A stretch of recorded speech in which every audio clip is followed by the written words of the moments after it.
"Who do you think you are, talking back to a cop?" The officer grabbed the black woman's collar, yanked her out, and spat. "Where'd you steal this car from?" He thought it was just another show of power, but in a few minutes, he'd be the one on his knees, because she wasn't just anyone. Watch till the end to see what happens when a police department realizes they just humiliated their new chief. Follow now so you don't miss the moment justice flips the script. The morning sky over the city was a dull gray. Old power poles stood silently, as if they had seen too many forgotten farewells. Adrienne, in a plain black shirt, drove her worn silver-gray sedan toward the police department she had studied for weeks. Her hand rested calmly on the steering wheel, fingers steady, eyes focused on each building and the chipped paint of the police department sign. Once shiny, the sign now looked faded and cold, its golden letters dulled by time and rain. She breathed deeply, slowly taking in the scene as if preparing for a ritual. Behind the rusty iron gate, patrol cars were scattered beside a corroded fence. A few officers stood laughing, their voices blending with street noise. Adrienne eased toward the gate,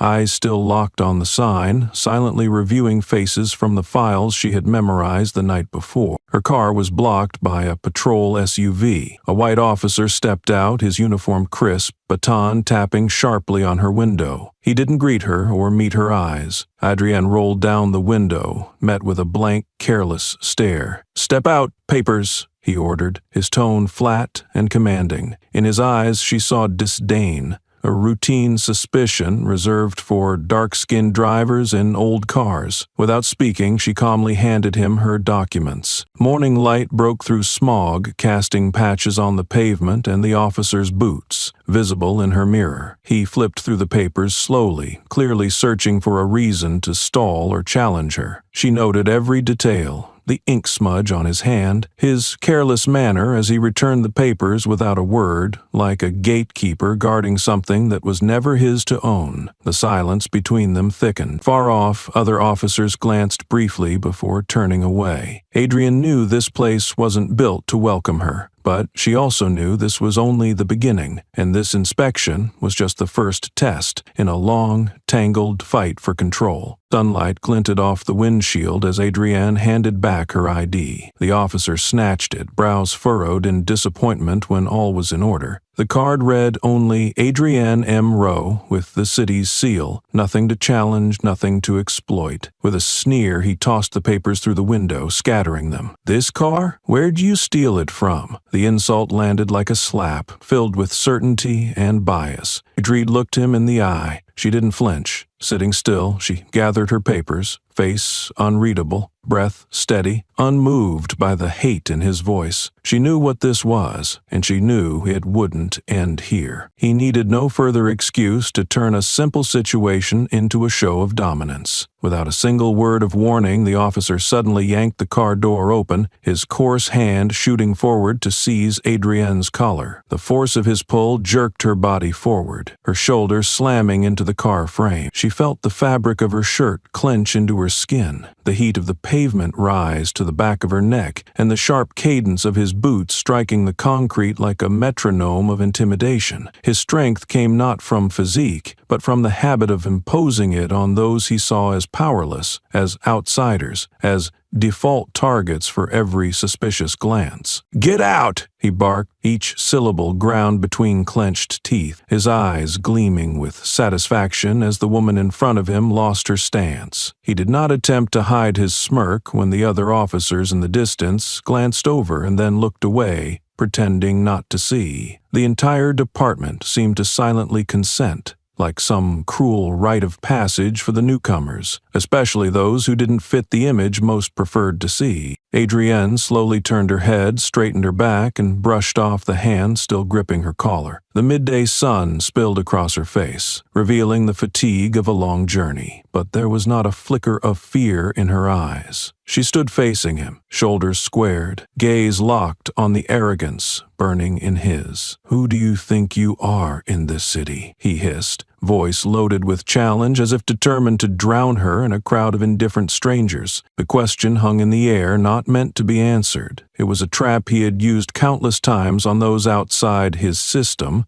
a declaration of petty power masked as law enforcement. He stood there with one hand still clamped around her elbow, the other resting on his belt, as though to assert that every inch of the space around them belonged to him. Adrian did not flinch, nor did she glance at anyone else. Her eyes remained fixed on his every move, as if recording it all, not missing a single twitch. There was no anger, no shame, only a cold, precise observation that unsettled the man before her. In the glaring sunlight, their shadows stretched long across the pavement, interwoven with the shadow of the iron gate, an omen of the simmering standoff that had only just begun. In the distance, scattered laughter echoed, and uniforms blurred past the glass. No one stopping. Each step Adrian took away from the car was firm and silent, like a somber note in a stifling summer requiem. The officer had yet to realize that this very moment would become the fracture from which the crumbling order of his aging precinct would never recover. The main hall of the police station was always crowded at the start of the afternoon shift, but Adrian's entrance instantly drew every eye. The sound of the glass door clicking open was clear, followed by the stomp of leather shoes on the worn tiles. The officer who had dragged her from the car could not hide his smugness, nudging Adrian's shoulder toward a cluster of colleagues gathered around the front desk. The group quickly parted, but each turned to stare, their eyes filled with curiosity, suspicion, and a certain twisted delight. Chuckles echoed from the end of the corridor, whispers flying like poisoned darts aimed at the newcomer. A blond male officer leaned back against the wall, clapped mockingly, then shouted, "Another rookie Barbie!" That line became the cue for a chorus of laughter, with no one bothering to mask their judgment. Adrienne scanned the room. Every face bore a different shade of glee, from sneers curling at the corners of mouths to open grins of those used to standing above moral line. A petite young female officer appeared uneasy but stayed silent, pressed against the wall, eyes flicking to Adrian before quickly dropping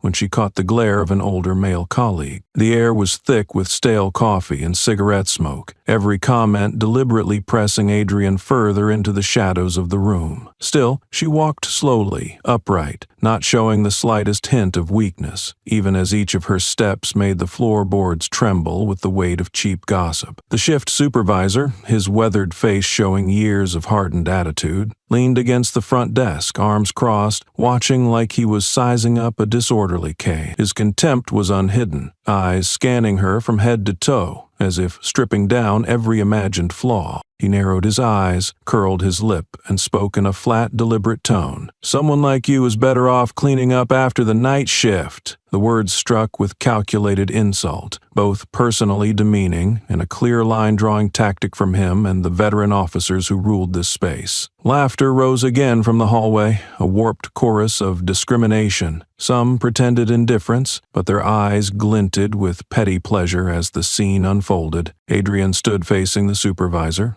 neither retreating nor searching the room for support. She simply held her ground against his challenging stare. Drawing a breath, her face remained still, her eyes glowing with an unwavering spark. The scene, with its sneers, mocking voices, and cold stares, resembled a cruel initiation ritual for an outsider. In that moment, Adrienne felt the walls built long before she arrived, a silent structure of prejudice, power habits, and the complicit quiet of the majority. She knew that each step taken, each word absorbed, would etch itself into memory as part of the power game one had to endure to survive and change this place. The corner of the reception room still echoed with scattered laughter, the clicking of keyboards mingling with the hurried thuds of boots on worn tile. Adrienne stood in the middle of the lobby, her back seemingly dividing the small room. Behind her, a cluster of officers chatting idly. In front, the reception desk, where a young female officer sat on shift, visibly uneasy. The girl, with neatly tied brown hair and a petite frame, had just begun to smile in greeting when a tall male colleague nudged her shoulder, muttering low, but loud enough for all to hear, "Trying to be everybody's mother now?" The young woman's smile froze halfway. Her wide eyes dropped, and the hand that had started to raise in greeting quickly withdrew, disappearing into a stack of files. Adrienne caught that look, an instant of shared discomfort, a mix of empathy, shame, and helplessness, enough to realize that even kindness in this place was punished. The young officer busied herself with the papers, but her shoulders trembled slightly whenever mocking laughter rang out from behind. In that fleeting moment, Adrienne saw the entire system of power etched into every glance and word, where any act of help became an act of defiance. The air in the lobby thickened with unspoken jabs, layered between the sound of doors opening and closing and the crackle of the radio announcing the new shift. "Putting on a show? You'll never fit in here," a voice called out from a desk in the back, barely audible over the clink of a coffee mug against wood. No one dared meet Adrienne's gaze directly, but none hesitated to mock her behind her back, as if the presence of a black woman here was suspicious enough to warrant quiet warnings among themselves. An older officer with graying beard stubble, chewing noisily on a sandwich as he ended his shift, jerked his chin toward Adrienne and said, "Why are you still standing there? Go clean the storage room or something." The others around him chuckled, their eyes scanning her like they were waiting for a misstep, eager to pounce. In that tight circle, every word carried a hint of petty power, its strength rooted in silent agreement, the ability to turn someone into a collective target for their group frustrations. Adrienne remained still, her slender figure upright, her gaze calm and unwavering. She slowly lifted her head, letting her eyes move across each face in the room, pausing briefly on the hesitant look of the young woman, then settling on the group of men posturing at the end of the hall. There was no plea, no concession in her expression, only a composed, icy calm, as though she could read every unspoken thought in the room and saw no need to pretend otherwise. Her indifference disrupted the rhythm of the room. Conversations stalled in mid-sentence, and a few people looked away. Perhaps they had expected weakness or fury, some excuse to strike again, but her quiet composure only made the dividing lines sharper. In that moment, Adrienne knew she had stepped into a battlefield, where everyone understood the rules, only no one had ever dared break them. She drew in a deep breath, absorbing the scent of old wood, ink, faded paint, mingled with sweat and a trace of cigarette smoke clinging to their uniforms. Every eye focused on her, no one spoke, yet mockery still hung thick in the air. Adrienne stared directly at the shift commander, her gaze so firm that he instinctively turned away, leaving behind an oppressive silence. Her first test ended without a scratch, but the mark it left would follow her down every corridor ahead, a silent reminder of the invisible line she had just crossed, into a world where even a smile could become a target for collective punishment. And behind Adrienne's composed stare, no one could predict the undercurrents quietly building beneath that silence. The afternoon break room laid bare every habit in its rawest form: torn plastic chairs, coffee-stained tabletops, and pale yellow light filtering through dust-covered windows made the space feel all the more claustrophobic. Adrienne stepped in and had not even sat down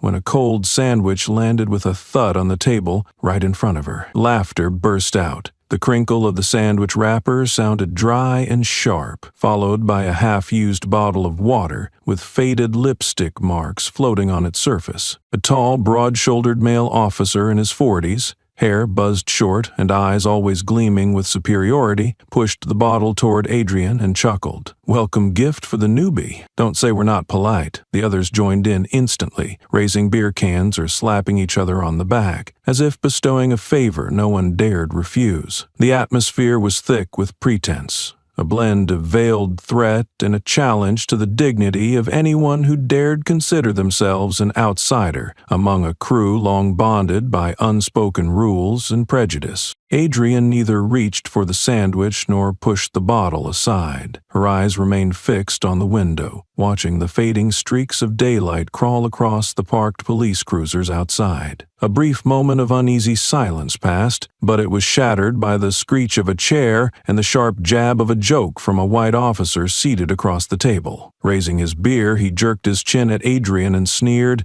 "Heard this city's short on street sweepers. Why waste a spot in the force?" The words slashed at her pride, laced with discrimination and a clear intent to shove her to the fringes as quickly as possible. The room erupted in cheers, finger snaps, and the clang of beer cans hitting the table, blending into a worn-out anthem of mockery that everyone seemed to know by heart. Adrienne's eyes slowly passed over each face, recognizing the fake excitement and glints of satisfaction hiding behind their smirks. Some drained their drinks and looked away. Others folded their arms, applauding the ridicule with a mix of approval and smug detachment. By the window, a younger, lean officer subtly twisted a ring on his finger, eyes flickering with hesitation but saying nothing. The air thickened with the scent of old leather, leftover smoke, cold cuts, and tap water. Adrienne inhaled deeply, taking in every jab and whisper while keeping her expression completely composed, frustrating those who had expected a visible reaction. On the table, the limp sandwich sat next to the discarded water like a symbol of every false welcome this place had to offer. Every word, every glance, every burst of forced laughter aimed to test the limits of her endurance, to see if she would crack under this sugary-coated initiation. Adrienne didn't bite. She calmly adjusted her collar, pulled out her chair, sat upright, hands on the table, eyes locked once more on the ringleaders. The silence seemed to unnerve the room. The white officer who had just hurled an insult laughed out loud, but his tone lacked the certainty it had moments before. He turned to his colleagues looking for backup, but in that brief pause, Adrienne had already redrawn the boundary, turning the cruel joke into a test of character for the entire room,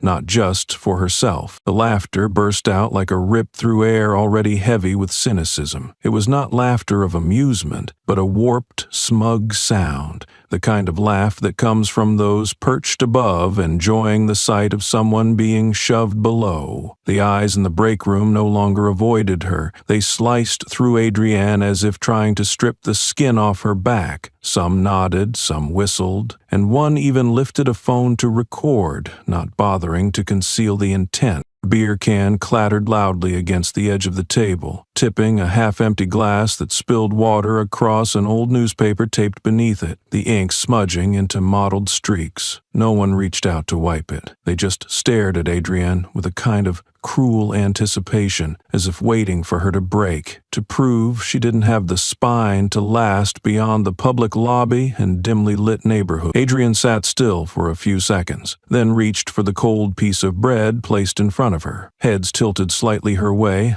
eyes predatory, eager to pounce at the first sign of discomfort or fury. But that expectation crumbled the moment she stood, calmly set the bread back on the table, and never looked away from the grinning faces. Her movement was not rushed. Instead, it carried a quiet decisiveness that made the room pause, like a foot lifted off the gas. "Thank you," Adrienne said, her voice clear, steady, neither loud nor heavy, but each word sank into the dense air like steel nails. "I'm not hungry, but maybe you should revisit your Pride menu." Every syllable lingered in the cramped space, making the rickety ceiling fan's clicking seem unusually sharp. Her words stunned the ones who thought they held the upper hand. A few exchanged glances, someone cleared their throat, and there was even a soft exhale from those suddenly realizing Adrienne was not like other rookies they'd run off before. One officer sitting closest clicked his tongue and feigned indifference, but under the table his hands clasped tightly, palms sweating. Adrienne needed no one to speak for her. Her direct, composed confrontation unsettled the entire room. No one said another word, no second laugh followed. The piece of bread remained where she left it, the wrapper slightly askew from her brief touch, like an unaccepted offering properly returned. The group that had roared like they were at a comedy club now quietly returned to their beers, their newspapers, their phones with screens dimmed, only their eyes didn't seem to know where to land. A soft breeze slipped in through the cracked window at the back of the room, stirring the frayed edge of a gray curtain. Adrienne placed a hand on the chair, retrieved the small backpack tucked under the table, and left her seat. Her posture was straight, her steps measured but not slow, walking toward the door like someone who had just wrapped up an uninvited gathering and still managed to leave the hosts uneasy. The door creaked open with little force, but the hinge screamed, carving a line between pretense and the truth now laid bare. A few turned their faces away, others rummaged in shirt pockets or food containers, acting as though avoiding her gaze could erase their part in the scene that had just unfolded. But her words would echo in their minds like a deep scratch across glass that no one dared polish clean. Adrienne left behind no sign of rage, no need for victory. The only thing she left was a room full of people who had lost control, not of her, but of the illusion that they still dictated who belonged and who didn't. The second-floor meeting room sat adjacent to the administrative offices, with soundproof walls, a low ceiling, and harsh white lighting casting down on a long wooden table scarred by years of internal briefings. The Monday meeting had no official memo, but everyone knew what would happen if they failed to show up. All seats were filled, and the air was thick with sweat, cigarettes, and stale coffee. The shift commander, a man in his 50s with a bulging stomach, tapped his pen sharply on the table without looking up, instantly silencing the room. He sat at the head of the table, arms crossed, deep-set eyes shaded beneath thick gray brows, slowly locking his gaze on Adrienne. His voice cracked out like dry wind in a nighttime corridor. Here, the ones who come late listen to the ones who came first. If you're black, stay silent. If you're new, keep your head down. These were not instructions, nor warnings. They were declarations of power, repeated so often they had become the station's unwritten creed. No one responded. A few nodded faintly, as if affirming what was already known, while others kept their eyes on their notebooks or stared fixedly at their fingernails, pretending not to hear. Adrienne sat at the end of the table, unintroduced, without a nameplate, ignored. She quietly opened her notebook and copied the words verbatim as if documenting a file for the record. Her handwriting was neat and small, quiet enough that no one could hear the pen on paper. Right after the meeting, the duty roster was updated. Adrienne saw her name listed for 5 consecutive days in the city's highest-risk zones: the abandoned construction site, the Northern Edge slum, and the intersection where 3 shootings had occurred in 1 month. Each shift landed at the worst times of day, periods prone to chaos and high assault risk, with virtually no backup. When she checked her assigned support officers, most entries were blank or paired with names known for last-minute call-outs or habitual absence. When Adrienne asked HR about the scheduling, she received only a cold smile and a vague answer that the system auto-assigns based on recorded performance. But she knew better than anyone. That system was manually operated, with every change requiring approval from the shift commander himself. Other new hires, mostly white men who started at the same time, were given light shifts, daytime hours, or paired with senior officers. The contrast was as stark as a blackboard beside a whiteboard. No explanation necessary. Adrienne logged it all in a private journal. Every name, shift time, and anomaly in the duty codes. At each post, something was always missing: a faulty radio,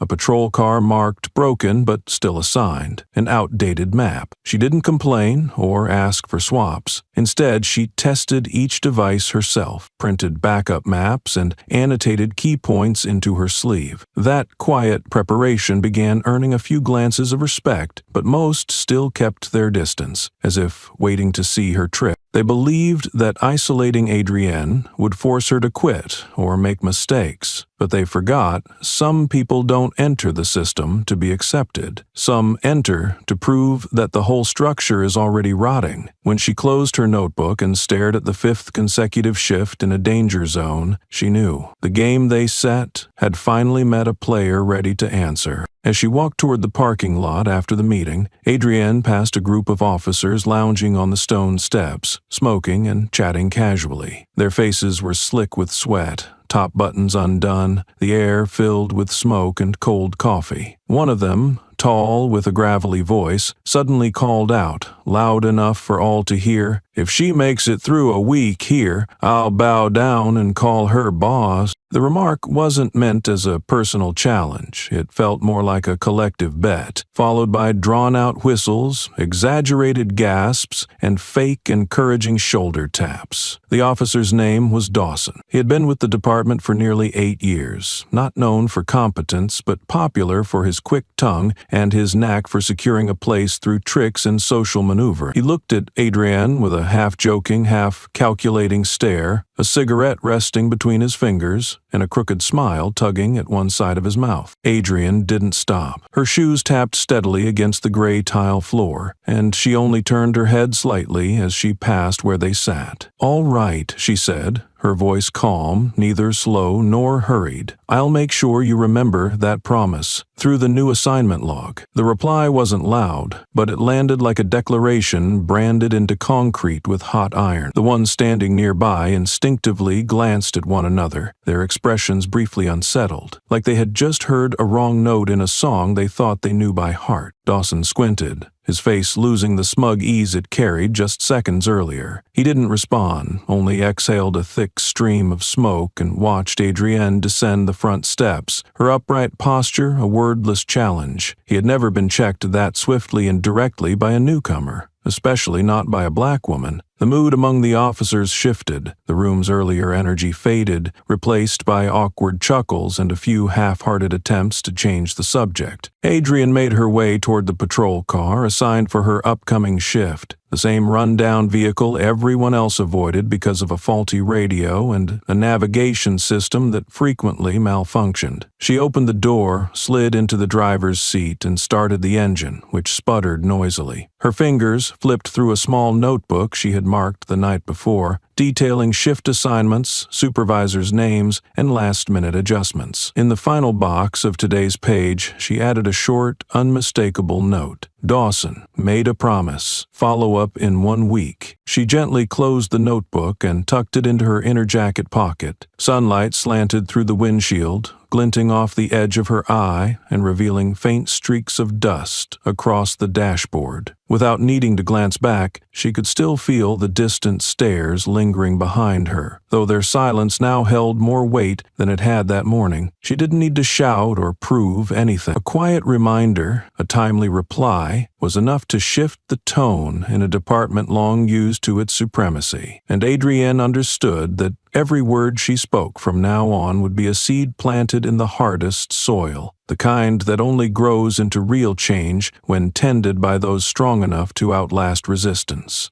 News of the missing property from the evidence room spread quickly overnight. A firearm was reported missing, along with several sealed evidence bags that vanished from shelf number 12. There were no signs of forced entry, and the security footage showed a thin woman, hair tied back, wearing what looked like a patrol uniform, entering past midnight and leaving about 10 minutes later. The image was blurry, the lighting poor, and the face unclear, but the footage was labeled urgent and forwarded to the Internal Oversight Unit with a short note. Suspect may be Officer Adrienne Rowe. Before she could report for the morning shift, Adrienne was summoned to the 3rd floor, where the interrogation office for internal sensitive cases was located. The small room had pale gray walls, frosted glass, and a cold steel table. The atmosphere was quiet but suffocating, the kind of place that needed no threats because everything was designed to make anyone feel trapped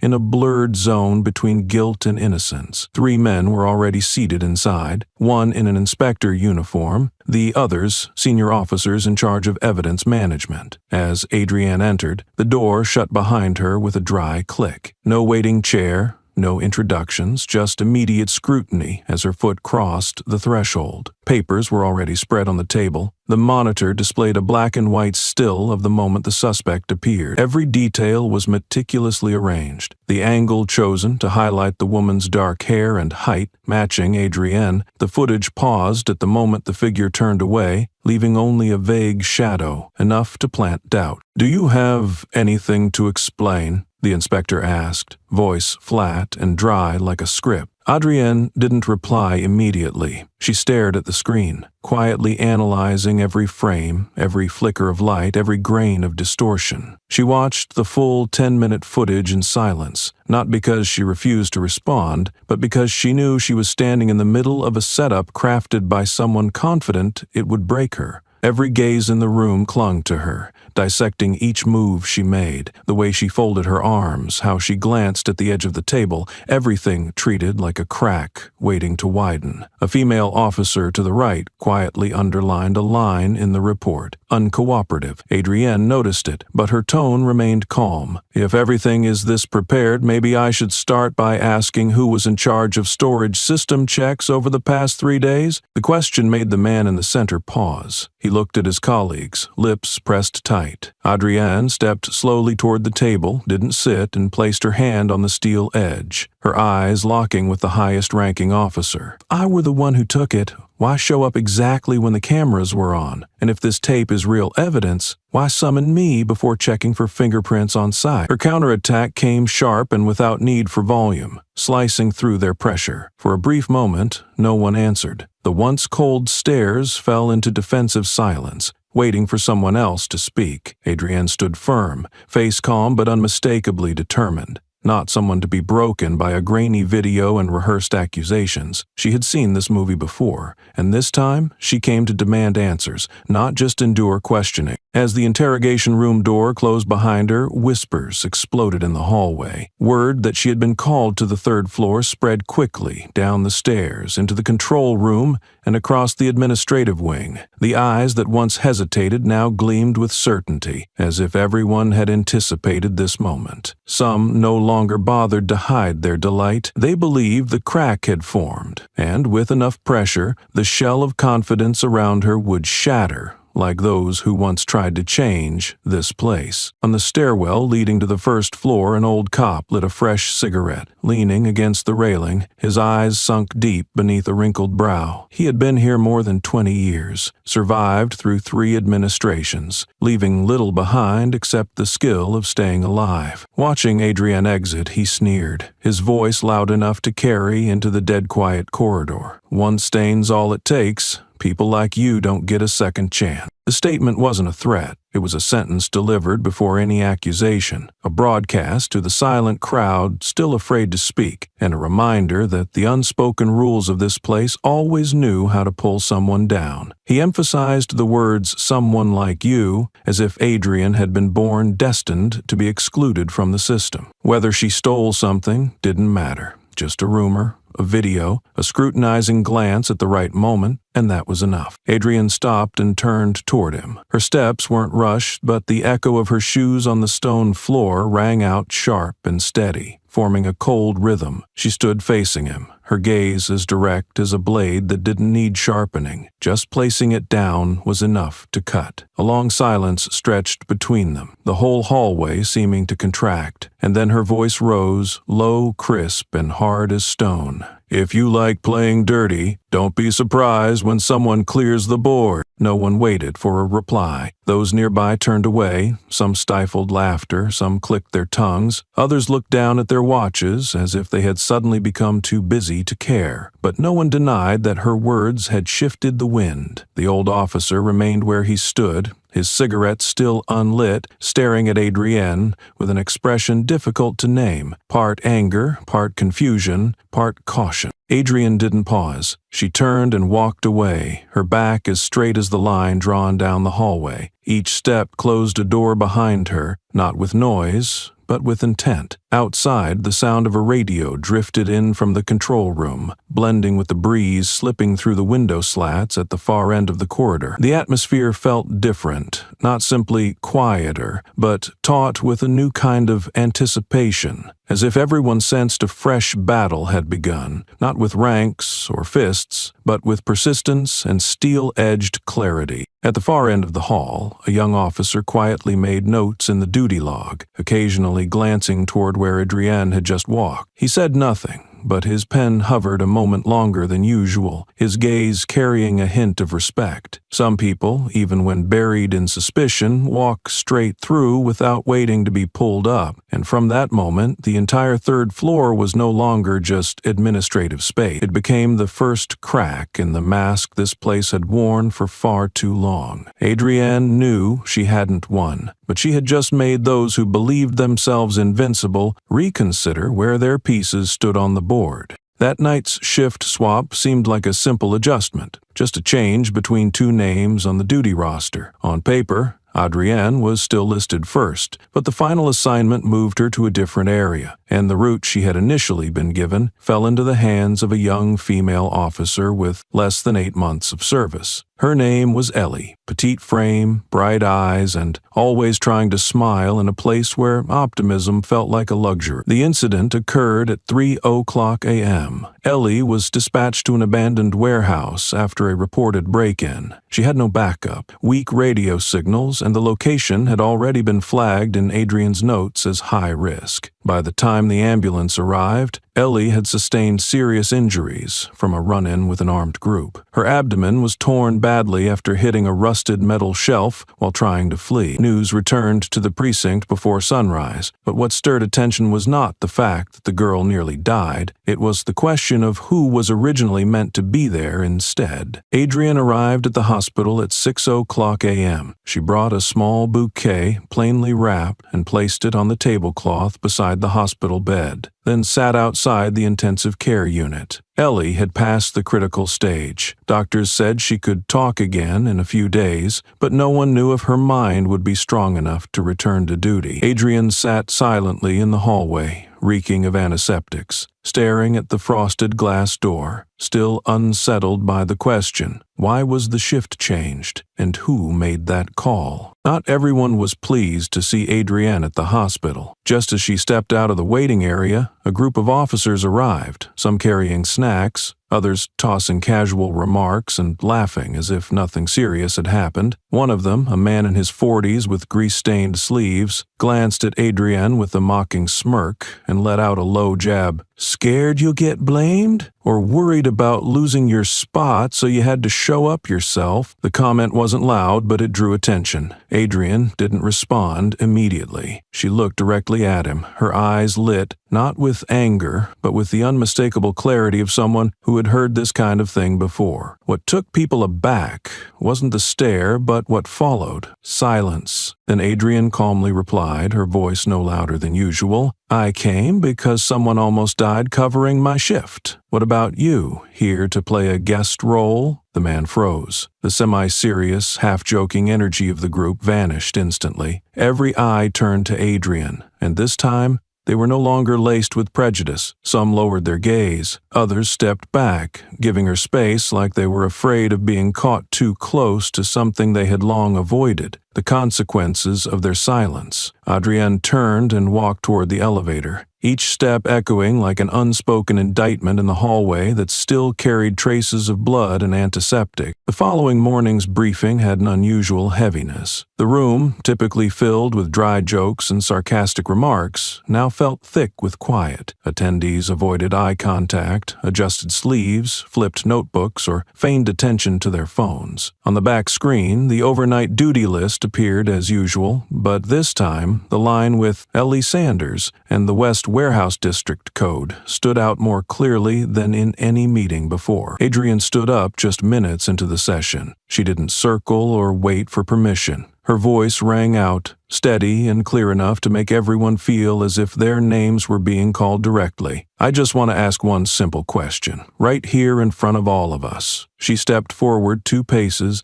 eyes fixed on the shift supervisor's desk, then slowly scanned the room. Who assigned Ellie Sanders to that night shift? Question dropped, and no one answered. The person closest to the scheduling chart clenched a pen so tightly that his knuckles whitened. The supervisor lifted his cup, but didn't drink. Some exchanged glances, only to look back down at their calendars, like they were double-checking. Not a single word came out. The silence itself became the clearest response. Everyone knew that the reassignment hadn't been a mistake, nor a coincidence, but to admit it in front of Adrian was to accept responsibility, and no one wanted their name recorded in the file from that day. Adrian did not appear surprised. She had anticipated this silence, but waited anyway. Waited so they could all feel the moral void each person in the room had helped to deepen. After a few seconds with no response, she pulled out her phone and calmly opened the recording app. The soft tapping of her finger on the screen echoed through the room like a knock jolting a sleepy conscience awake. "This morning's meeting will be recorded," she said, her tone steady as ever, not to trace who was wrong first, but so we'll remember who stood still when it was time to speak. The eyes that had turned away now looked back at her, none of them able to mask their discomfort. Someone seemed ready to respond, but it was only a scattered cough or two, followed by more silence. Adrienne closed the phone, slipped it into her jacket pocket, and stepped back to her original position. Before sitting down, she left behind a short sentence, like a blade slicing through years of dust on the dispatch desk. "Justice begins with those who know when to stay silent and dare to speak when it counts." No applause followed, no objections, but the atmosphere had shifted. The silence was not submission.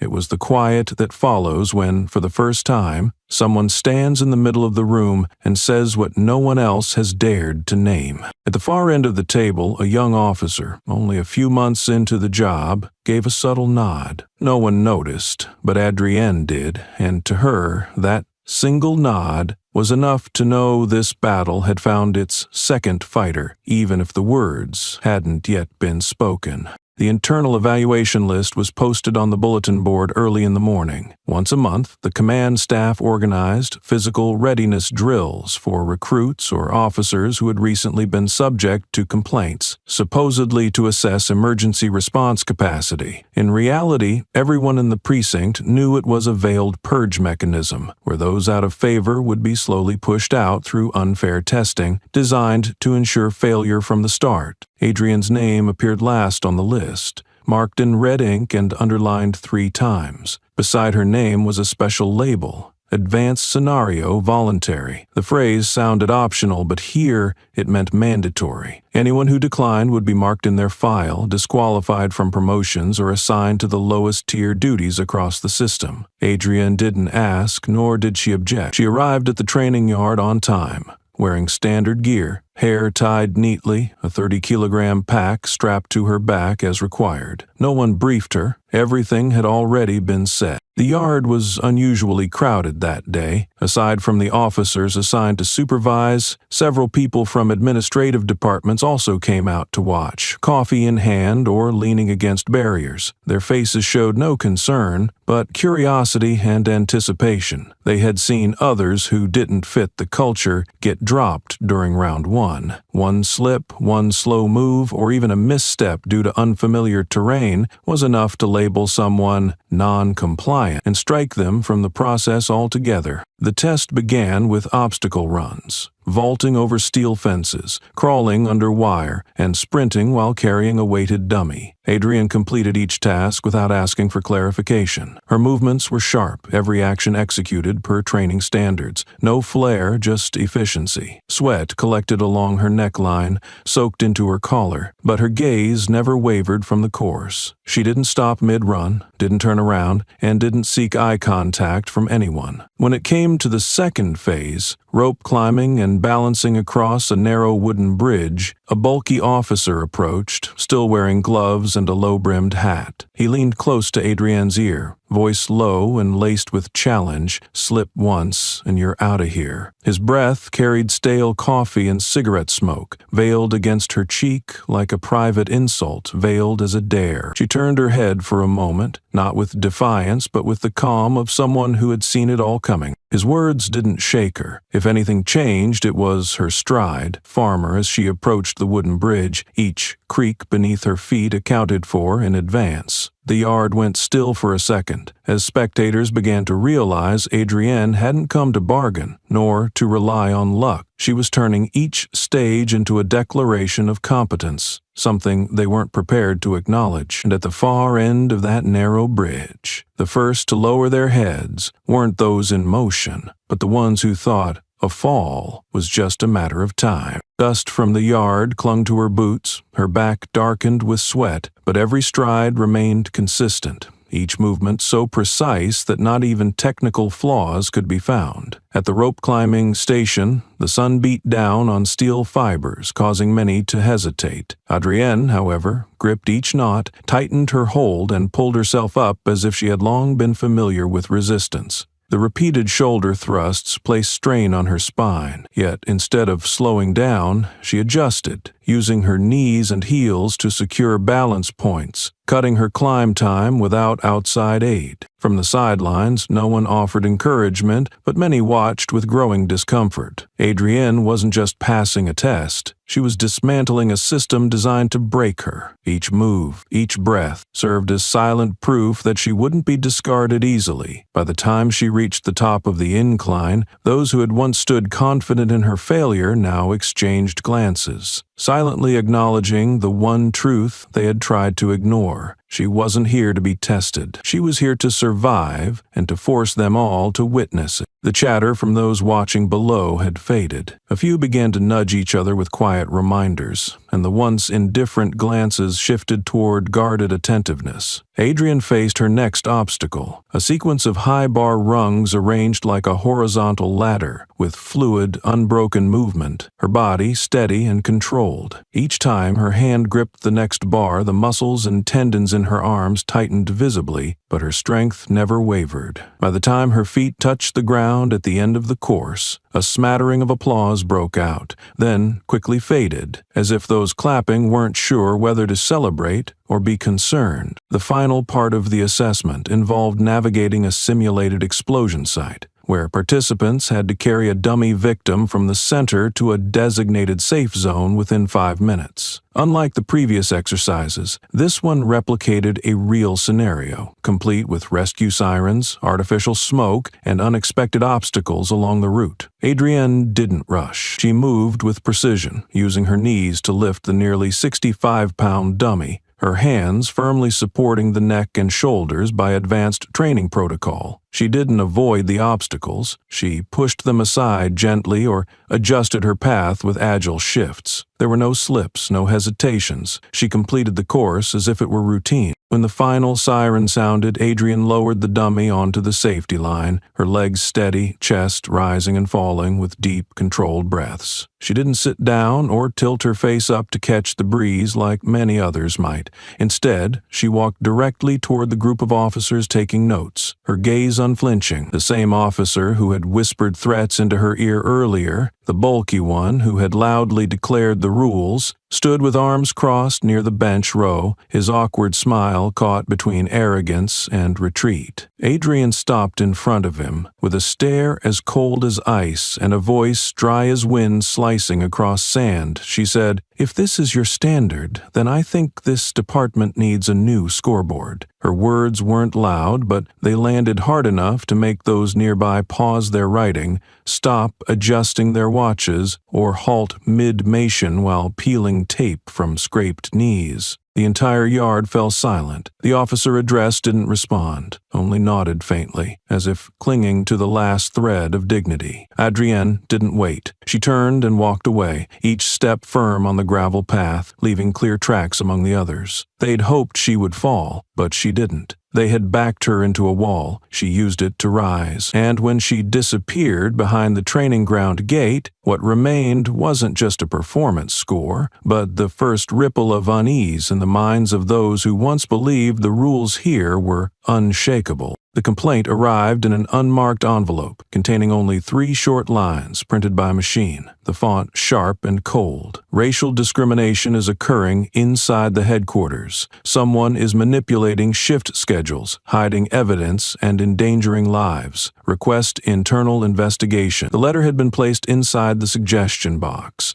located near the administrative office door. Known to only a few, and even fewer believed anything dropped into it could escape the control of those in power. The first person to receive it was the head of human resources. She glanced at it for a few seconds, pressed her lips together, then folded it and walked straight to the office of the administrative officer. Their conversation lasted less than a minute. No one else heard what was said. When she exited, the letter was gone, as if it had never existed. An hour later, the building's internal surveillance logs for that section were disabled due to scheduled maintenance. The letter was never escalated, never recorded in any file, and never logged into the suggestion box registry. It had been smothered from within. That afternoon, in the 3rd-floor meeting room, 6 officers sat around a round table, all with over 10 years of service. The door was shut, blinds drawn. Coffee cups scattered across the table, and a printed copy of the intercepted letter at the center. The first to speak was Lieutenant Fraser, yellow patch on his sleeve, voice low and curt. "We've got a rat. Someone thinks they're clever enough to play anonymous games, but if they think they can outsmart this system, they're a damn fool." Another officer pulled out an unlit cigarette and turned sideways to ask, "Any suspects yet?" Fraser shook his head and smirked. "No need. Just send a small signal. Cowards like that will expose themselves." One officer tapped a finger against the table. "If we don't act fast, the rookies will start thinking they have real power." All eyes shifted to the end of the table, where Thompson, the shift captain, sat. He leaned back in his chair, fiddling with a silver ring, mouth curled like he was speaking in a bar, not a formal meeting. "I've said it. This precinct has a hierarchy. Anyone trying to climb by tattling better know one thing. Those who step out of rhythm will be crushed by the machine." Fraser nodded, pushed the letter to the center of the table. "I'll check hallway camera logs, see who stood near the box within 30 minutes before the letter appeared. It could be a coincidence, could not, but I want to know." Another officer chimed in,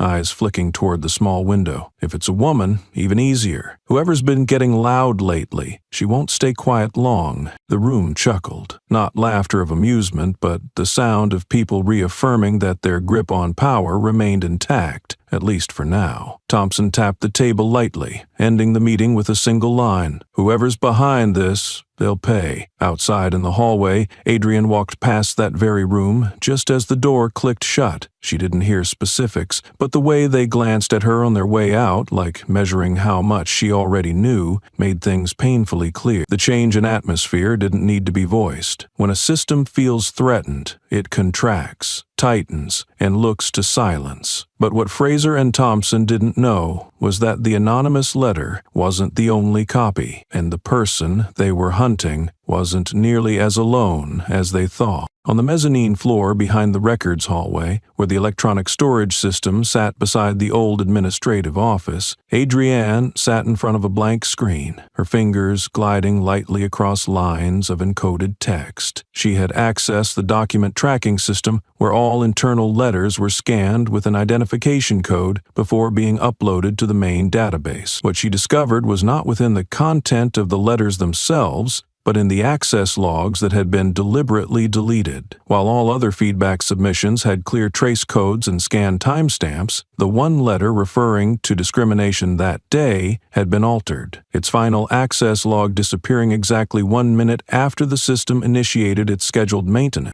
Adrienne extracted the recovery file using a private ID code assigned to the chief of police, something no one here knew she had access to. The supervisor badge on her chest was just a cover. Her true identity, along with her elevated access level, had remained hidden by design. Within 3 minutes of querying the database, a name appeared: Robert Kane, once head of the department's internal ethics review unit. He had since shifted into an advisory role in administrative tech, though he no longer held an official title. On paper, he had no decision-making authority, but every log entry pointed to him as the direct manipulator of document data, especially the anonymous letters. She saved all the data, made a separate copy, and hid it in an encrypted drive. That same afternoon, Adrienne entered the break room as usual, holding a cup of coffee, neither hurried nor watchful. She sat at a corner table near the water dispenser. Robert Kane stood by the window, leaning against a shelf, a cigarette unlit between his fingers, his eyes skimming over a text message on his phone. The room wasn't crowded, but there were enough people around that no one suspected a private exchange was about to unfold. Adrienne didn't speak right away. She waited until Kane looked up, his gaze lingering on her a second too long to be a coincidence. It was the kind of look someone gives when they know the other person has seen something, but they're unsure how much. She set her coffee down, her eyes locked on his,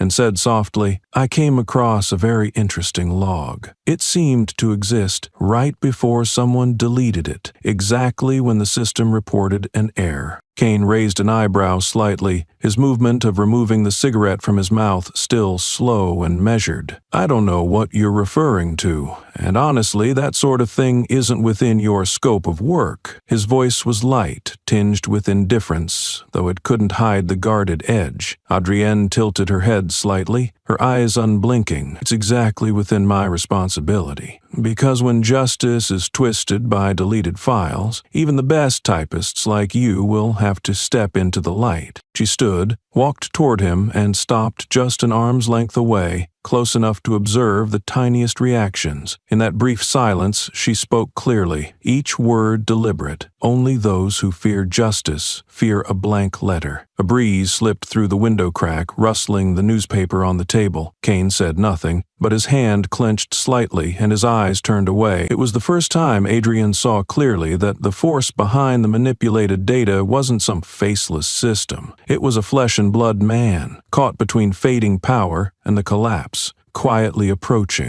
That morning, when Adrienne walked into the locker room, the air felt unusually still. It wasn't the quiet of a sleepy morning, but the kind of silence that had been deliberately arranged. Whispering stopped the moment she appeared. A few glances flickered toward her, then quickly turned away, as if the entire room was pretending she had never existed. Her locker had been relocked. The name label on the bottom corner had been scratched off and replaced with a new piece of paper, scrawled in red ink, "Guest." Adrienne stood still for a few seconds, then turned away without asking for help. She walked straight to the workbench where personal items were usually kept. Her chair was buried in trash. Food wrappers, crushed plastic cups, and a soggy meal box leaking sauce across the surface. A sour smell lingered in the air, enough to make anyone flinch. She grabbed the nearest trash bin and cleaned up each piece one by one, without question, without glancing at anyone in accusation. In the process, she found her pouch torn open, her internal ID card bent and broken through the center. Her pencil case was empty. The engraved metal pen she had used since joining the force was gone. The office carried on as if nothing had happened. Phones rang, papers passed between desks, footsteps echoed across the floor, but no one spoke to her. The only person who used to greet her in the early days, a young officer named Melissa, avoided Adrienne's eyes, as though an invisible line had been drawn between them. Adrienne didn't blame her. She understood the rules of this place. Silence was not just punishment. It was a warning broadcast beneath the surface of discipline. At noon, when Adrienne used her spare key to open her locker, a folded piece of paper fell out of inside. No name, no signature. Slanted handwriting in blue pen read, "Be careful. They don't want you alive by the end of this week." The thin sheet still held a faint fingerprint, and a smear of wet ink clung to the edge. No further explanation was needed. That single line confirmed what she had long suspected, now declared openly. Adrienne folded the note, tucked it into her inner pocket, and locked the door with a new padlock she had brought from home. The gesture was firm, leaving no room for anyone else to touch it. From that moment on, she expected no kindness. The game had entered a phase where the rules were rotting from the inside, where every filthy act was legitimized by collective silence. But she needed no allies. Every piece of trash, every broken locker, every nameless warning confirmed exactly who they feared the most. Not a rigid superior, but someone who would not bend even when pushed to the edges of isolation, and that was what kept them awake at night. The third-floor hallway was usually empty after lunch. Fluorescent lights flickered against the old tiles, reflecting faint, damp footprints. Adrienne was heading to the records room when heavy footsteps ahead made her stop. 3 men blocked the corridor, standing shoulder to shoulder like a wall of intimidation. All wore semi-formal uniforms, jackets unbuttoned, hands in pockets. Lieutenant Barnes, in the center, held an unopened juice bottle, spinning it lightly in his hand as if to set the rhythm for what he was about to say. "Funny," he started,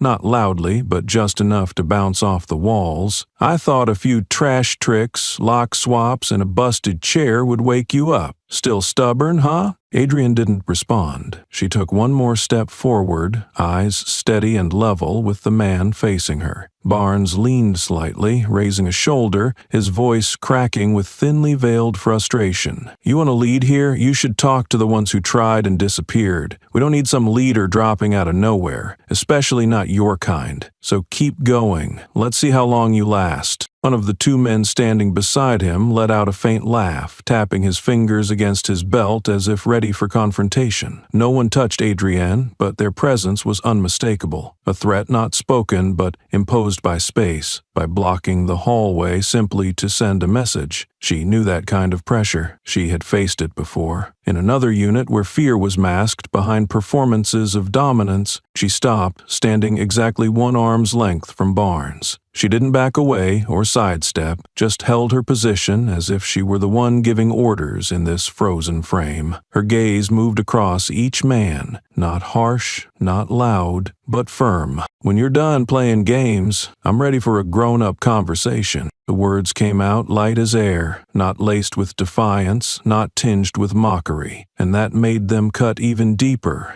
like a dry blade through tension. Barnes clenched the water bottle in his hand, his throat twitching. The threats he had prepared dissolved inward because the person in front of him refused to play her part. She wasn't angry, didn't shove back, didn't utter anything that could be used against her later. She did the hardest thing. She stayed silent at the exact right moment, leaving the others to choke on their excess. Adrienne walked past him, her shoulder grazing lightly against Barnes, not avoiding contact. The 3 men didn't move. No one blocked her path again. The silence now carried a different weight. It was no longer a weapon of the dominant. It became a veil for their discomfort. As Adrienne disappeared behind the stairwell, one of the 2 turned to Barnes and hissed through his teeth, "She talks like that, and you let her walk?" But Barnes said nothing. He only looked down at the bottle in his hand, which had stopped spinning without him noticing. In another corner of the ground floor, Melissa hurried down the hallway, her eyes catching the scene from a distance. She hadn't heard Adrienne's words, but she had seen enough in their body language, in their eyes, in how the 3 men stood still like statues. Sometimes strength doesn't shout. It stands tall and speaks one sentence at the right time. And in that moment, Melissa believed that if change ever came to this place, it wouldn't be through pounding fists on desks, but through footsteps that kept their rhythm steady, even in the eye of a quiet storm. The second-floor meeting room was rarely this full. Chairs were packed closely, people filling 2 long rows, each wearing expressions that hovered between formality and curiosity. At the head table, Shift Chief Glenn sat in the center, hands clasped in front of him, as if preparing to deliver a well-rehearsed speech. After a few administrative remarks, his tone abruptly shifted. "There are individuals, though only here for a few weeks, who already believe they have the right to question orders, judge colleagues, and disrupt our internal order. We must address this clearly before the situation gets out of hand." His eyes locked onto Adrienne, though his words feigned neutrality. "I won't name names, but everyone here has seen the non-compliance, the refusal to follow orders, and the rumors that are disrupting our team. In an environment that demands discipline, what place is there for someone like that? A few heads nodded subtly. Whispers began to stir. Glenn pushed further. This city needs a united force, not a platform for someone to come in and act like they stand above the rest of us. Adrienne stood up. She walked toward the central podium, typically reserved for officers presenting reports. A breath of silence swept the room as if the air itself was holding still. She opened her document bag, pulled out a large envelope, and placed it on the table in front of Glenn. His eyes stalled at the red seal from the city oversight office, raised against the white paper. "Before you all continue discussing my position in this department," Adrienne said clearly, not loudly, but with a resonance that filled the room, "you should know I'm not here on probation, nor am I here to learn how to be a police officer from scratch." She opened the envelope and removed a sealed dossier. Holding the first page up to eye level for everyone to see, she read aloud, "Official appointment, Adrienne R. Blake. Title, Chief of City Police, term beginning on the 15th of this month, with full authority to audit, restructure, and oversee operations of all subordinate police forces." A stiff wave of silence rolled through every row of chairs. "The reason I've stayed silent until today," she continued, "was to witness everything for myself before implementing any changes. And what I've seen is not a professional force, but a group of individuals willing to destroy anyone they can't control." Glenn rose to his feet, face drained of color, lips parting as if to object, but no words came. Adrienne turned to him, handing over a second copy of the appointment. "This is the document for department heads and the city inspector. Starting today, I will personally review all shift reports, internal files, complaints, and any tampered data." There was no applause, no congratulations, but everyone understood. The mask of a trial period they had assigned her had fallen, replaced by a real title backed with authority they could no longer ignore. From that moment on, the game had changed. The air in the meeting room thickened, heavy like an odorless smoke. Every word Adrienne had spoken still echoed in the minds of many. The weight of Chief of City Police, not only silencing dissenters, but also shattering a mask that had long covered the face of this department. A few officers, seated near the head table, lowered their eyes to the documents before them, as if searching for something solid to cling to, anything to avoid the gaze now scanning the room, unflinching and unrelenting. Lieutenant Barnes, the one who once grabbed her collar at the station gate, was seated in the second row. His hands rested on his thighs, but his fingers were clenched so tightly the knuckles turned pale. His eyes blinked rapidly as if dust had gotten in them, though everyone knew it was a defense reflex, a way to avoid facing a truth that had arrived like an unannounced punishment. Glenn, the head of the meeting, had yet to sit down. He leaned one hand on the table's edge, as if trying to reclaim a stance of authority, but his body no longer held its usual steadiness. His lips were pressed together, and his gaze, unfocused, slid past Adrienne as if unsure how to respond. In the far left corner of the room, the young officer Melissa sat noticeably straighter than usual. Her eyes were fixed forward, unblinking, and for the first time since Adrienne had arrived at the station, that gaze held no trace of awkwardness or fear. It was a quiet light, not blazing, but clear enough to reveal a flicker of belief in a room too accustomed to the shadows of a broken system. Adrienne looked directly at each person, not rushing, not commanding, but offering no room for evasion. She didn't need to raise her voice or pound the table to demand attention, because the silence itself now stood as the clearest proof that her presence had carved a place deeper than any document ever could. When her eyes landed on the older officer who once said that one stain was enough to leave someone like her with no way back, he dropped his head and pretended to take notes, though the paper in front of him was still blank. "As of today," Adrienne began, her voice firm and clear, "your rules no longer apply here." The murmurs in the far right corner abruptly stopped. A young officer, mid-turn to whisper something to his colleague, seemed to swallow his words halfway. Adrienne's sentence needed no elaboration, no citation, because everything she had endured since the day she walked into this station had already served as the living evidence for what must be changed. She didn't stop there. Stepping closer to the main table, she opened the reform plan folder, a nearly 100-page document she had personally compiled over several weeks. Starting next week, all shift assignments will go through my direct approval, she continued, and all decisions regarding discipline,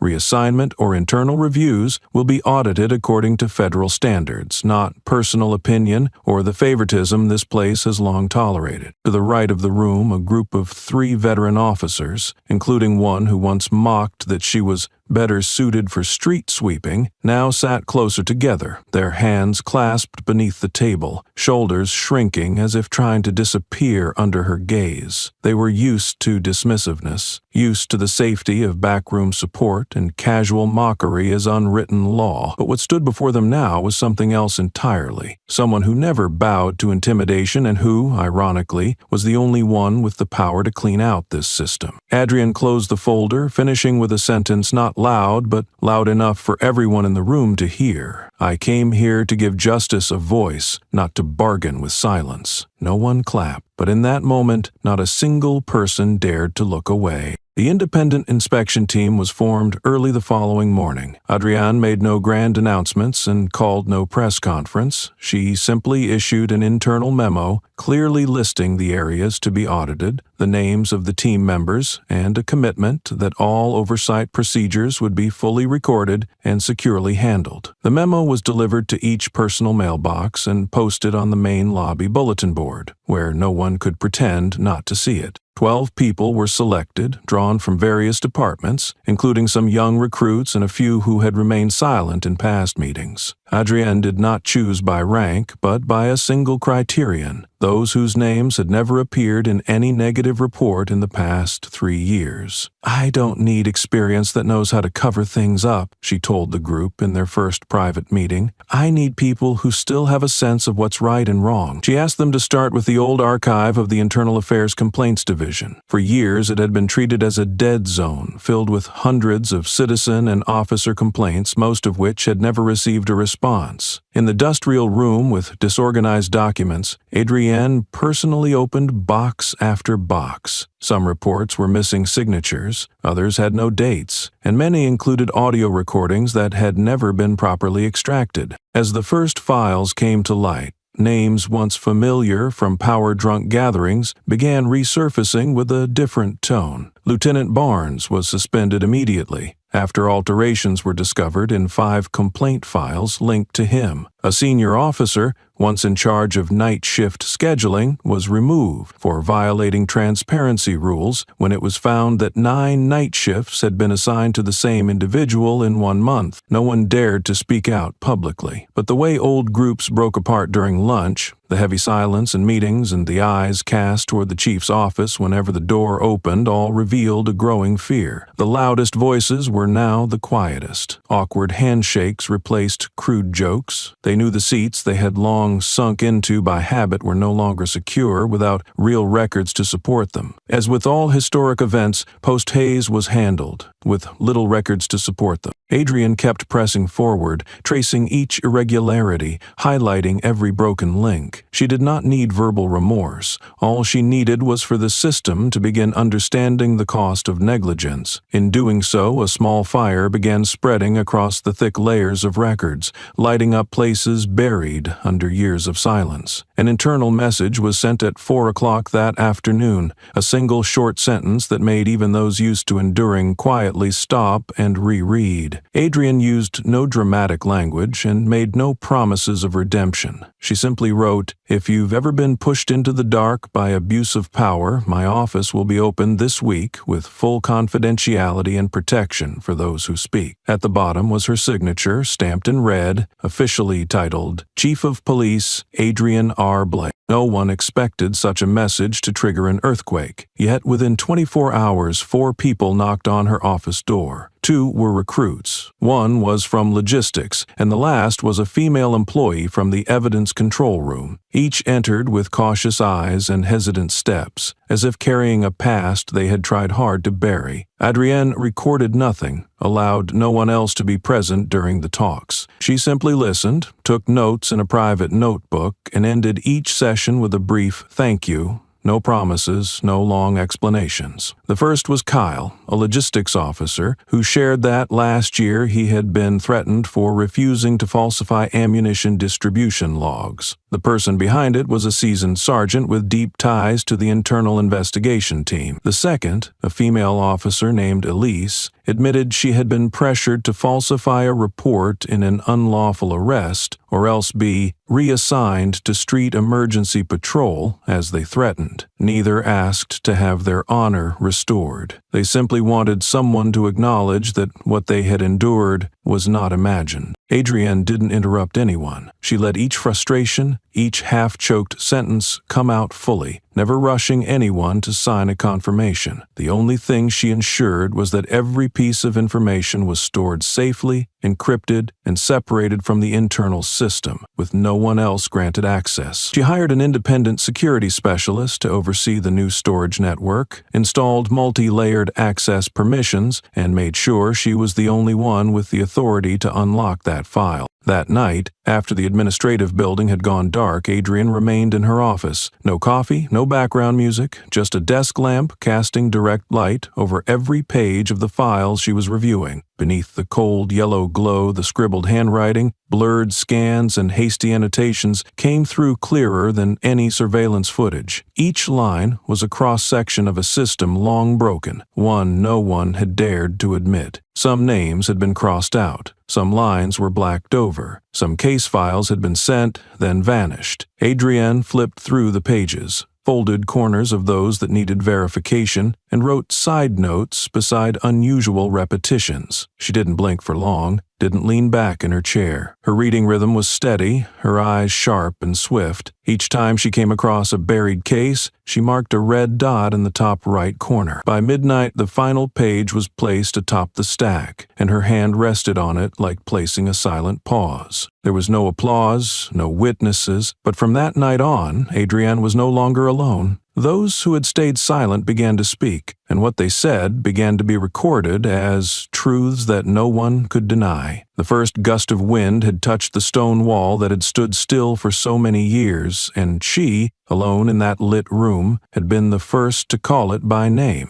Over the weekend, just as the tension at the police department seemed to have settled, a small group gathered in the old parking garage basement behind the technical wing. No invitations were sent, no notes recorded, but each person present knew exactly why they were there. Among them were Lieutenant Barnes, Deputy Captain Glenn, and several officers who had recently been suspended due to findings from the independent inspection team. They sat around an old wooden table in what used to be a maintenance room, now turned into a secretive meeting spot for shady discussions. The clinks of beer cans tapping together echoed faintly between glances filled with bitter resentment. "She didn't come here to work," Glenn said, his voice dry as sand. "She came to rip apart a structure that's lasted 10 years. Another chimed in, "As long as she's in that chair, we're all being watched like prisoners." The group nodded. No one suggested violence outright, but every sentence edged further into a shadowy realm of implication. Some began talking about creating internal pressure through rumor. They dug into Adrienne's old personnel files from her previous station, twisted meaningless details, and spread stories claiming she had once covered for suspects or that her appointment was politically engineered. Short paragraphs were rewritten, formatted into Word documents, and anonymously emailed to shared departmental inboxes. A few unattributed quotes began appearing on the internal bulletin board. "Those with a blemished past cannot represent pure justice. The chief is human, not a saint, and being black doesn't make her exempt." These weren't enough for formal accusations, but they stirred doubt among those already hesitant. On Monday morning, when Adrienne opened her office door, she found a folded piece of paper placed directly in the center of her desk. No envelope,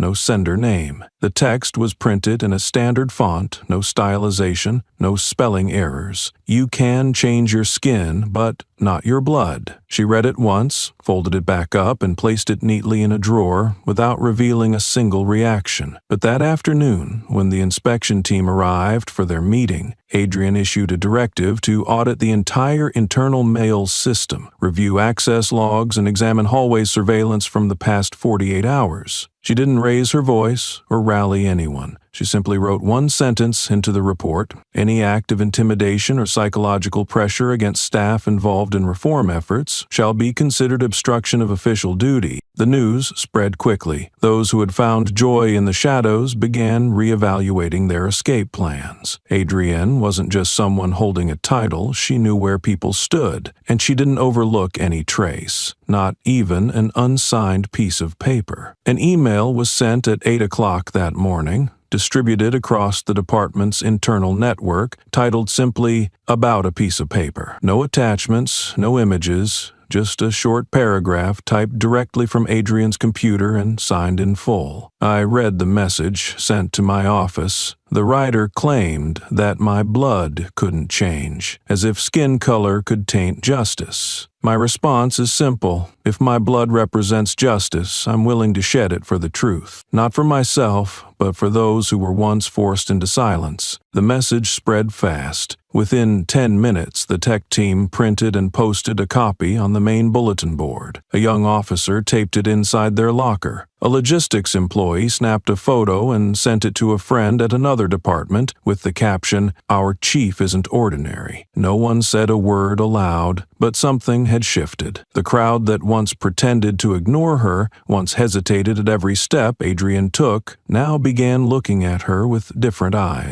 Many younger staff members, who had previously remained mere observers, now actively joined the records review team. A female officer who had once been threatened quietly submitted additional documents concerning past violations. The internal dispatch unit took initiative in reopening case lists with signs of irregular assignments. There were no shoulder pats to show support, no banners hanging high, but each small action made it clear that a shift was beginning to form, undeniable and steady. In meetings, the smirks that once greeted her entrance had disappeared. The mocking questions had noticeably dwindled. Shift schedules were no longer secretly rearranged. She didn't need to wield authority to suppress dissent. She simply continued to move at her own unshaken pace. Every morning, Adrienne was still the first to arrive, reviewing files thoroughly, approving assignments before leaving her office. Her consistency, composure, and unwavering adherence to principle did not instill fear. They forced others to confront how much they had once compromised. On the other side, the old factions began to fracture. Those who had once rallied loudly in closed-door meetings now drifted into avoidance. They no longer dared to criticize openly. Some requested department transfers.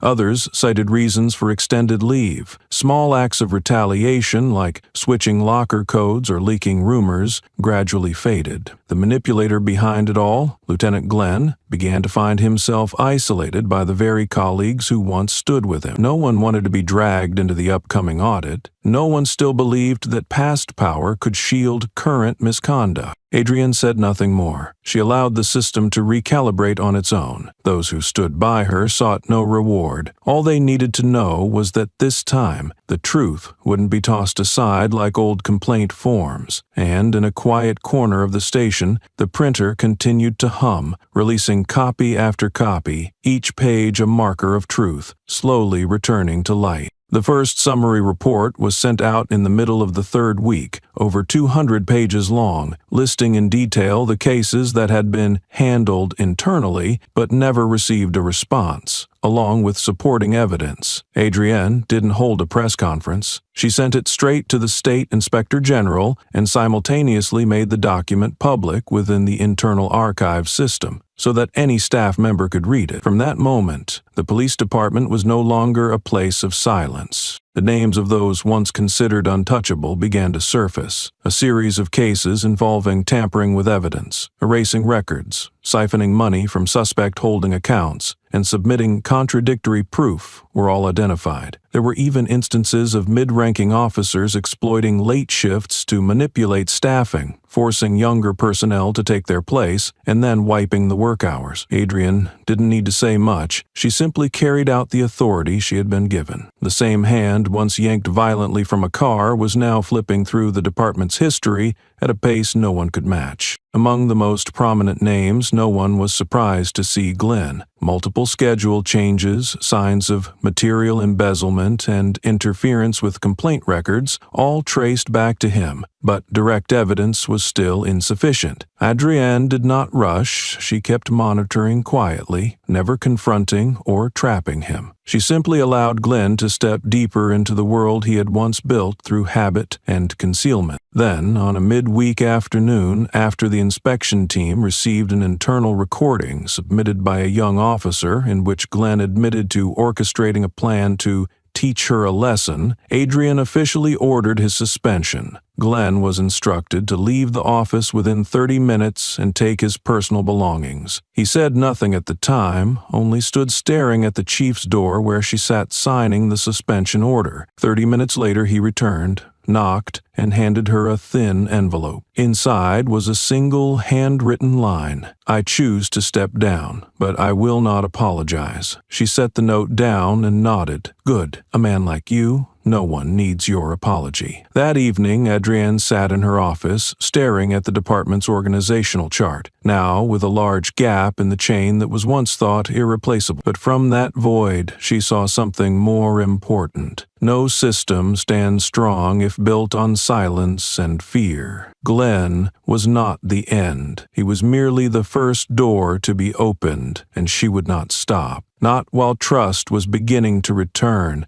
not while justice had finally found a steady hand to keep it from being distorted. The meeting was arranged off the record. No boardroom, no secretary to transcribe. Just a small table in the old record storage room Adrienne had deliberately kept from the first round of reforms. The room was cold, windowless, with peeling paint on the walls. Glenn walked in, coat over his shoulder, eyes shifting as he tried to maintain composure. She was already seated, upright, both hands resting on the table, in front of her an unbound file. "You know why I called you here," Adrienne began, her voice slow but resolute. Glenn scoffed. "I'm no longer your officer, so this conversation, legally it's not required." "Correct," she nodded, "but morally it is. After what you've done, silence is no longer a respectable option. You may choose to say nothing, but I will be the final voice recorded in this file." Glenn leaned forward, planting both hands on the table. "I don't care what you write. What you're doing here won't last. There are still people out there who don't stand with you." Adrienne didn't respond, only pushed the folder toward him. "I don't need the outside to stand with me. I need the truth to stand with justice. And right here," she tapped lightly on the stack of papers, "are every single violation bearing your signature at the bottom." He opened it, flipped through a few pages. Irregular night shift assignments, a witness statement from a young officer, recovered text messages from a confiscated phone. Glenn stiffened, then laughed loudly, trying to cling to the last remnants of his old authority. But when his eyes landed on a photo from a private meeting with senior officers, captured by a maintenance camera no one knew was recording, the smile vanished. "I'm not going to jail over this petty crap," he muttered, his voice darkening. "You won't go to jail," Adrienne said calmly. "If you resign, sign the confession, and cut off all remote interference. If you walk away, I'll let you leave quietly. And if I don't," she looked him dead in the eye, unblinking, "then I'll let the people you trampled speak, one case at a time. You won't leave quietly. You'll be remembered as the face of a rot that finally got removed." The entire room went silent for 30 seconds. Glenn looked around as if searching for something to cling to, but there was nothing left. No more allies, no more corners to hide in. Just one reality he had lost. He lowered his head, voice rough. "I'll sign. But I won't apologize." Adrian gave a slight nod, collecting the folder. "I don't need your apology. I need you to disappear the right way." 2 days later, the police department received Glenn's official resignation. No farewell event, no speech. Officers who once backed him quietly filed for leave or transfers. The backroom meeting chamber was sealed. Every old symbol that once upheld silent power began to collapse. Adrian didn't celebrate, didn't show her face. She simply returned to her office and flipped to the next page in her audit list. She felt no sense of victory, only the urgency of finishing a task, to uproot everything that had ever twisted justice inside the one place it was meant to be preserved. The cross-investigation began at the start of the 5th week, right after the storage system was fully re-encrypted under Adrienne's direct control. Every suspended file, every irregular shift assignment, every handwritten note scribbled in meeting margins was dissected. No one could claim any more. I was just following orders. Silence, once used as a shield, has now become the most vivid proof of complicity. The internal inspection team was divided into 3 branches, each responsible for a different layer of documentation. But the most important part, Adrienne handled herself. She didn't delegate the interrogations. Instead, she spent 3 sessions a day sitting face-to-face with every officer connected to unresolved cases from the past 3 years. No cameras, no recordings, just a notebook and a ballpoint pen on the table in front of her. On the first morning, Officer Raymond was called in. He had been on night shift when a duty reassignment record was forged, and he stood closest in the blurry footage of her being dragged from her car on day 1. He walked in with his head high, smiling like it was a formality. Adrienne didn't look up, just flipped open her notebook. "On the 14th of last month, you signed off on a shift swap between 2 people, but records show the other officer was on scheduled leave. Why?" Raymond blinked. "I remember clearly. Could have been an administrative oversight." Adrienne raised her head, her stare cutting into him. "And that oversight nearly cost a female officer her life. Is there a name worth covering up with a life?" Raymond went silent. She wrote a line, then closed the notebook. "I don't need your answer now. I just want you to understand that from this point on, every mistake will be written in blood if you intend to keep hiding." By noon, Officer Mallory stepped in. She had once shown some sympathy, but never spoken up. Adrienne didn't fault her silence, but neither did she excuse it. In specific circumstances, silence was no longer neutral. Last year, during supply distribution, 2 units reported missing inventory,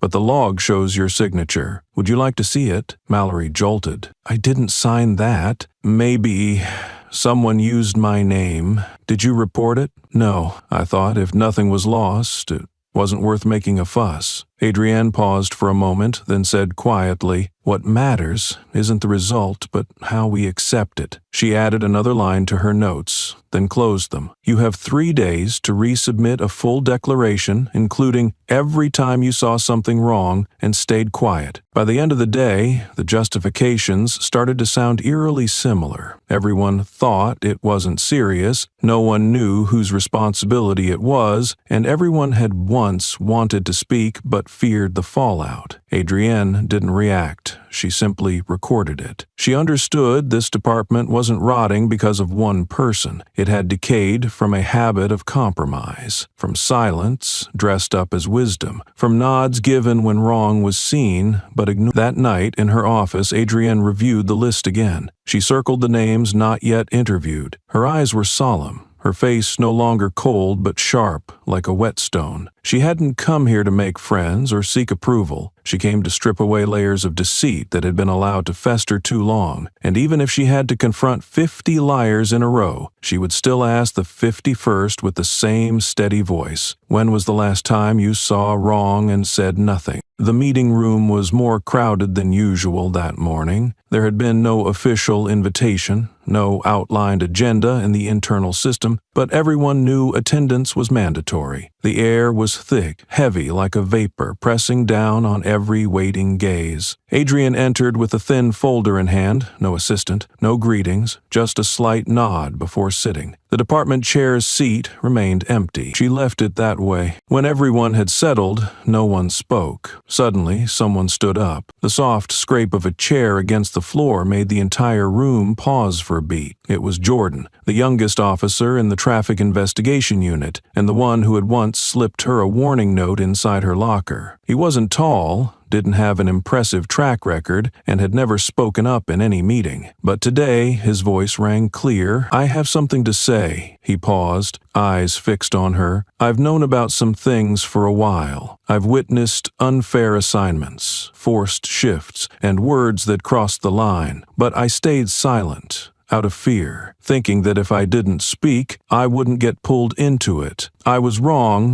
No one interrupted. Not a single cough, not even the usual sighs of sarcasm. The entire room held only Jordan's voice. "I'm sorry for choosing safety over truth. I'm standing up today not to prove I'm brave, but to remind myself that if I say nothing now, I won't deserve to wear this uniform any longer." Adrian looked at him. No smile, no nod, no step forward to pat his shoulder like some might have expected. She simply opened the folder on the table, pulled out a violation report Jordan had submitted himself 1 week earlier. She held it up, her tone calm. "This is what I want to see. Honesty that comes unprompted, not dragged out. If you want to keep wearing this uniform, you need the courage to face the truth. Not once, but every day you wear the badge." Jordan nodded, saying nothing more. He sat down, without applause, without waiting for praise. But at that moment, another person leaned forward, as if ready to speak. Then a third. No one said anything out loud, but their expressions had changed. Fear was being pulled from its dark corner and replaced by something harsher, the light of truth. Adrian showed no emotion. She simply noted something in her book, then stood to end the meeting with one short sentence. "Starting today, if anyone has something to say, my office will be open every evening, and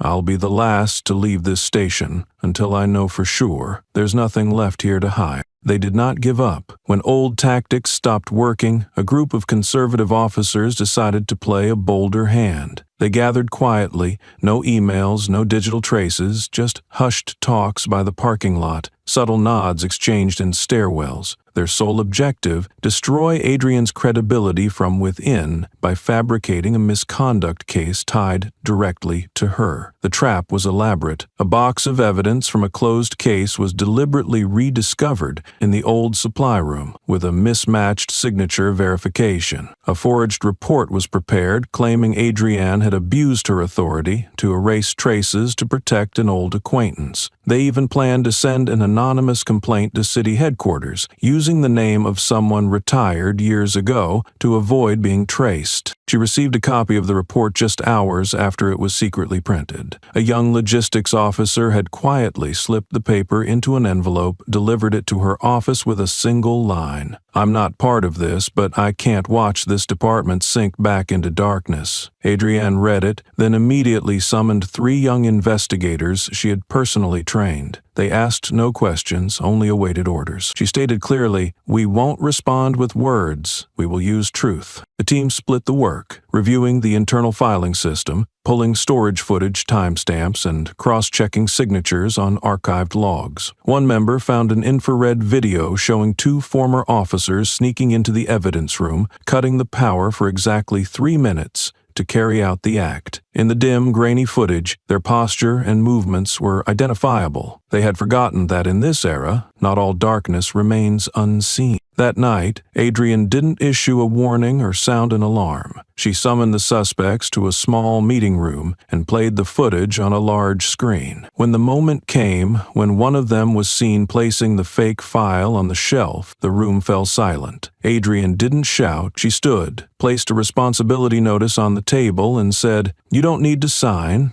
I've already sent copies to Central Command. You each have 5 minutes to decide how your names will be written into this department's history." No one answered. One walked out first. The other 2 lowered their heads. Adrian gathered the files, turned to her young investigators, and said firmly, "We are not here to befriend deceit. We must prove that justice, if not defended by fists, must be defended by intellect." That quiet counterstrike marked a turning point. She was no longer standing alone. Adrienne had begun to form real allies, those who believed in evidence and knew when to fight back. She did not win with authority, but with unwavering resolve against theatrics. And to her, the real battle had only just begun. On the second floor, the meeting room filled early. No one dared sit in the center seat, the chair of the executive lead, and now Adrienne's position. Avoided glances, darting eyes, all reflected the same thing: fear. The scent of paperwork and stale coffee mixed into a dense atmosphere that even seasoned interrogation room veterans could not shake off. When Adrienne entered, she carried no files, no projector, no lawyer, only a plain envelope and a pen. She took the center seat, laid the envelope on the table, and scanned the room, one face at a time. Everyone implicated was present, and they knew exactly why. Starting this morning, the police board will conduct an official hearing on the fabrication of evidence involving the current police chief, she said, without glancing at any notes, without raising her voice. I ask that every individual involved come forward before the investigative documents are made public. Silence stretched on for nearly a minute. One person tried to speak, but his hand trembled so badly he had to sit down. Adrienne didn't push. She simply opened the envelope and pulled out a verified copy of a video with confirmed legal origin, accompanied by sworn statements from the Independent Inspection Unit. At last, Lieutenant Douglas, the most senior member of the group, slowly stood. He didn't deny it. He simply sighed and said quietly, "I was involved. I let myself be drawn into what they called preserving tradition. But in truth, it was about preserving positions, preserving fear." He paused, looking at Adrienne, then turned to the whole room. "I'm ready to accept the highest form of disciplinary action." The first confession set off a chain reaction. The second, then the third, stood up. They made no excuses, offered no defenses. They knew everything was already too clear. By the end of the session, the confessions were signed, certified, sealed, and submitted to the disciplinary unit. 4 mid-level officers and 1 evidence room coordinator were suspended that same day. That afternoon, in the administrative office, Adrienne signed off on classifying the case under special violations in the department's archival records. It was the first time in over 10 years that the internal blacklist had been updated. Each line reflected a cut that the organization once tried to hide, but she didn't erase it, didn't cover it. On the contrary, she requested that the HR board publish it in the internal bulletin, along with a brief message: "We don't restore honor by forgetting mistakes, but by learning not to repeat them." The hallway that day was quieter than usual. There were no whispers, no familiar looks of contempt. A few even nodded as they passed her. Adrienne didn't respond. She walked straight back to her office, where a list of new audit team nominees already lay on her desk. This time, names of those who had once been pushed aside. She knew no single disciplinary act could fix an entire system, but this case had drawn a line. From now on, no one could say everything is fine when the truth said otherwise. Those who had once been controlled by silence had been unmasked, one by one. And if anyone still wished to continue, at the very least they now knew the second-floor meeting room would always have someone waiting, not to excuse the lie, but to cut it off at the root. Under the bright white lights of the ground-floor hall, the rows of seats once reserved for internal meetings were now repurposed. This space became the first public hearing room of the police department since Adrienne took office. Every corner had surveillance cameras, linked directly to screens in the break room,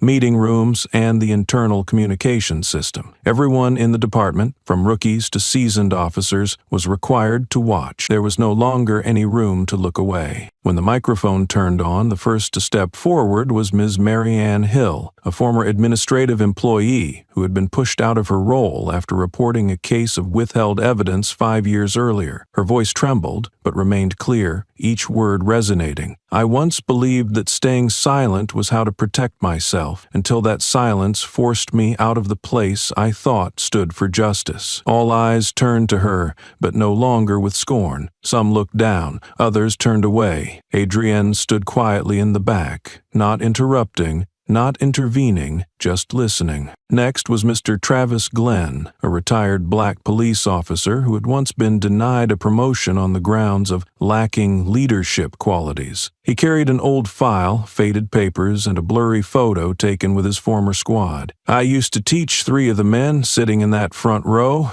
he said, pointing to several mid-level officers. "I taught them how to process crime scenes, how to document properly, but someone else taught them how to step on honor to climb higher." The atmosphere in the hall grew dense. Each testimony was not just an emotional wound reopened, but a hammer striking the system's ingrained defense. Those who had once been cast aside, silenced, or reassigned without cause began to step forward one by one. No one could recover the years lost, but at the very least this time they were heard. Adrienne did not take the presiding seat. She chose to stand behind the recorder, personally capturing every word, every exchange, without skipping a line. To her, this hearing was not just about addressing misconduct, but about resurrecting memories buried in a system accustomed to silence and selective amnesia. At the end of the session, the coordinator announced, "The next hearing will be held in 48 hours. Anyone with information to disclose has the right to register." A sign-up sheet was passed around on the spot. In less than 5 minutes, 3 new names had been added. As Adrienne walked out of the hall, she moved slowly, locking eyes with everyone she passed. No one applauded, but the atmosphere had shifted. Silence no longer carried resentment, but became a space of waiting to listen, to repair, and to see whether, after this, justice would finally hold meaning beneath the roof of those who had once distorted it. The final list was posted with no footnotes, no explanations, just names and case numbers, yet everyone in the department knew exactly what each name had once done. Adrienne personally signed each suspension order,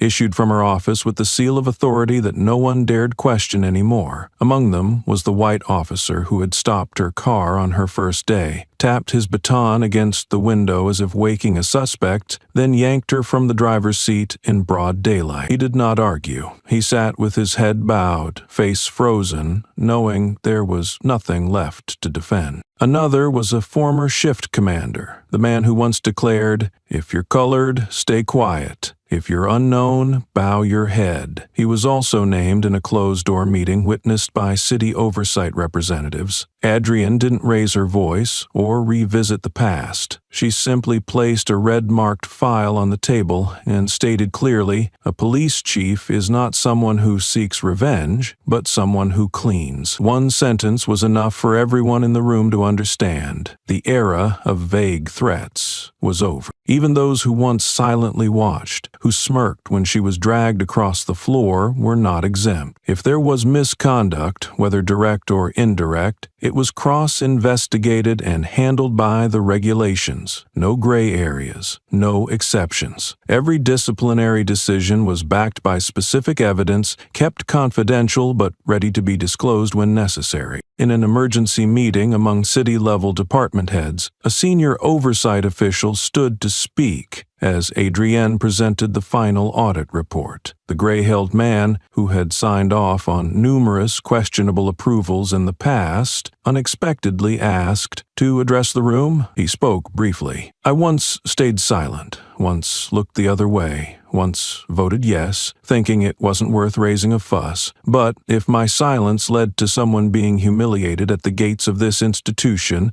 then I accept full responsibility." Adrienne neither requested his statement nor interrupted him. When he finished, no one clapped, but everyone stood. That same day, he was formally dismissed, right there in the session. No arguments. No one spoke in his defense. For Adrienne, justice wasn't about who bowed their head, it was about ensuring no one stood above the law. And in that system, if someone who once mocked the truth had to be removed, then someone who had once defended it, even with a single small act, deserved to remain. She did not do it to reclaim her dignity alone, but to show those who had once suffered in silence that justice never arrives too late if we are steadfast enough to wait for it. The new ethics training program was announced during a department-wide meeting. without prior notice or lengthy documentation. Adrienne stepped up to the podium holding a single A4 sheet. No logo, no elaborate heading like the outdated presentations they had memorized in the past. She simply said, "From today onward, every unit must undergo a mandatory retraining course on professional ethics. No exceptions, not even those wearing the badge of command." The room fell silent. The eyes that once held disdain had nowhere left to hide. The course taught no theory, showed no classic case studies. Instead, each person was required to read through old, forgotten case files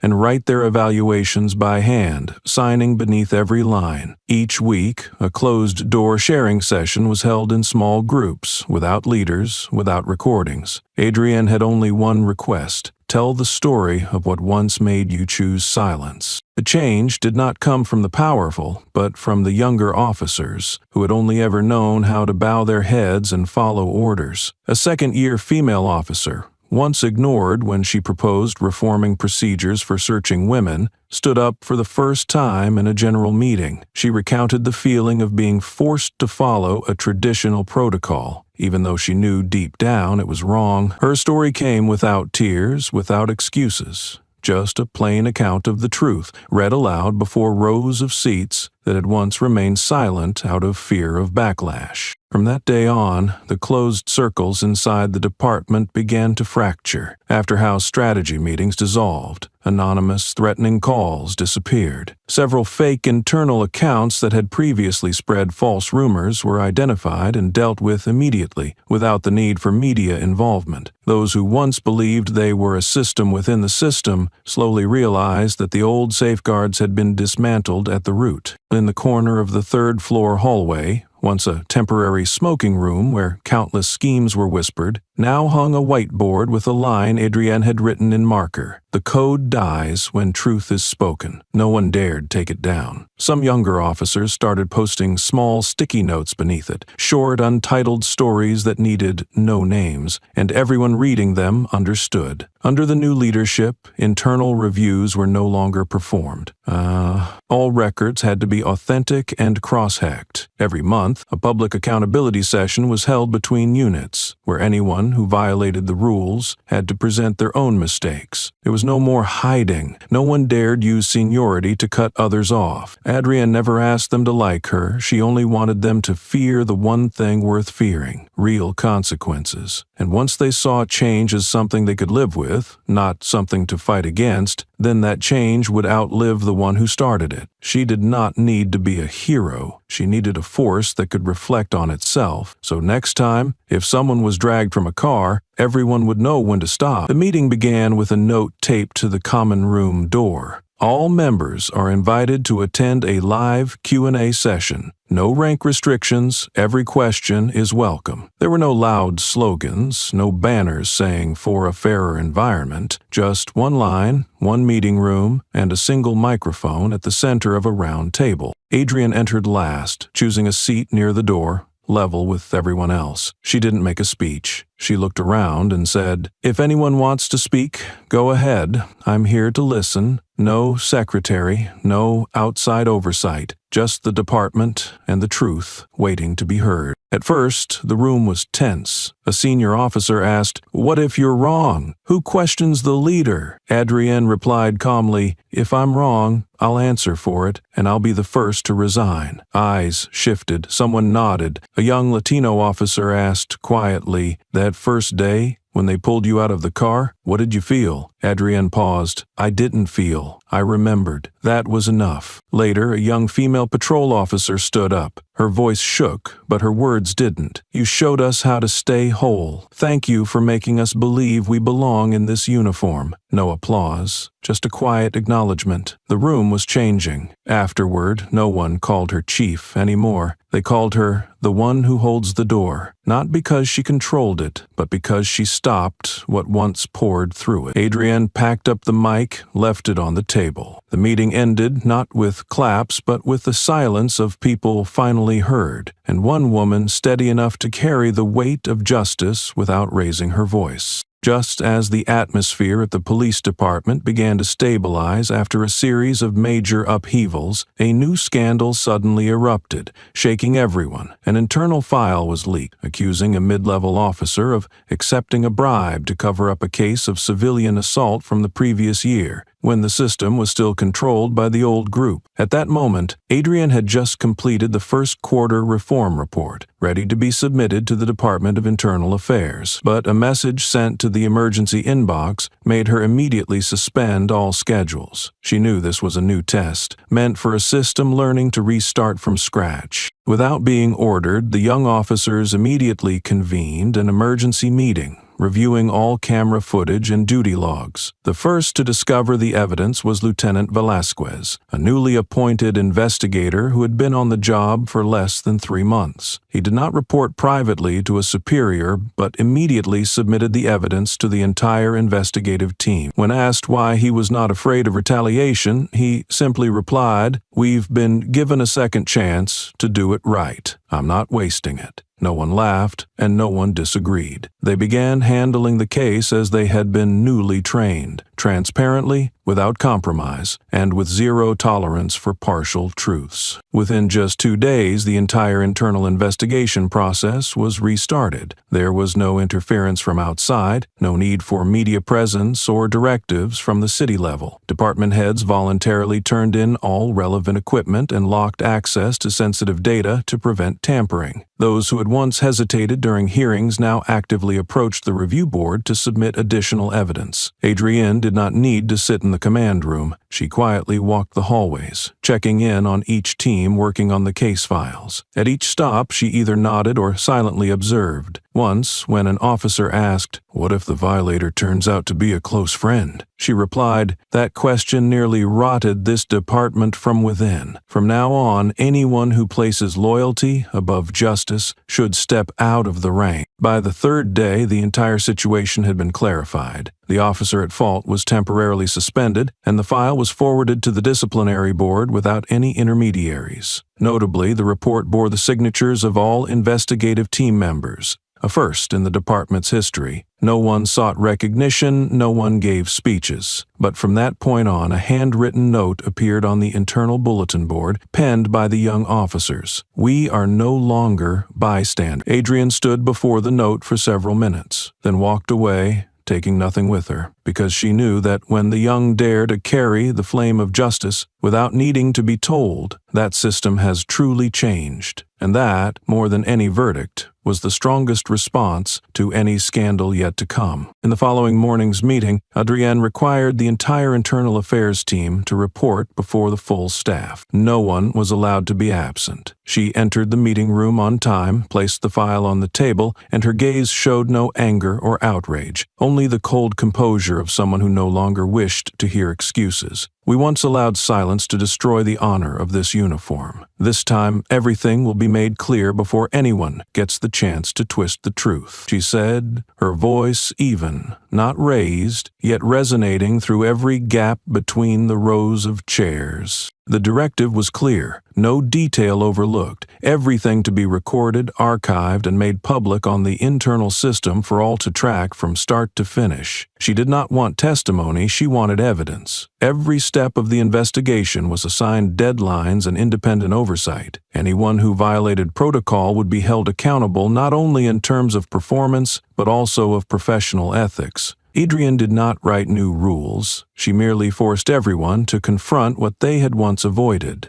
Within less than a week, the case was closed with a 35-page report, verified by the newly formed Oversight Board. The offender was suspended, stripped of all access and title. But more importantly, the way the system now operates transparently marked the real breakthrough. For the first time, from commanders to rookies, everyone saw that whistleblowing and investigation were no longer taboos. They were matters of survival. These changes no longer lived in papers or meeting rooms. Adrienne's name began appearing in internal training sessions, not as an appointed official, but as someone who had restored order amidst chaos. A group of young officers had even reprinted her first speech, the part where she said, "Justice begins with those who know when to be silent and dare to speak when needed." and posted it outside the break room. No one ordered it. They did it because they believed that if anyone could still represent the honor of the police force, it was her. Local media began referencing Adrienne's name as a model of firmness and clarity. There were no PR campaigns, no public outreach programs,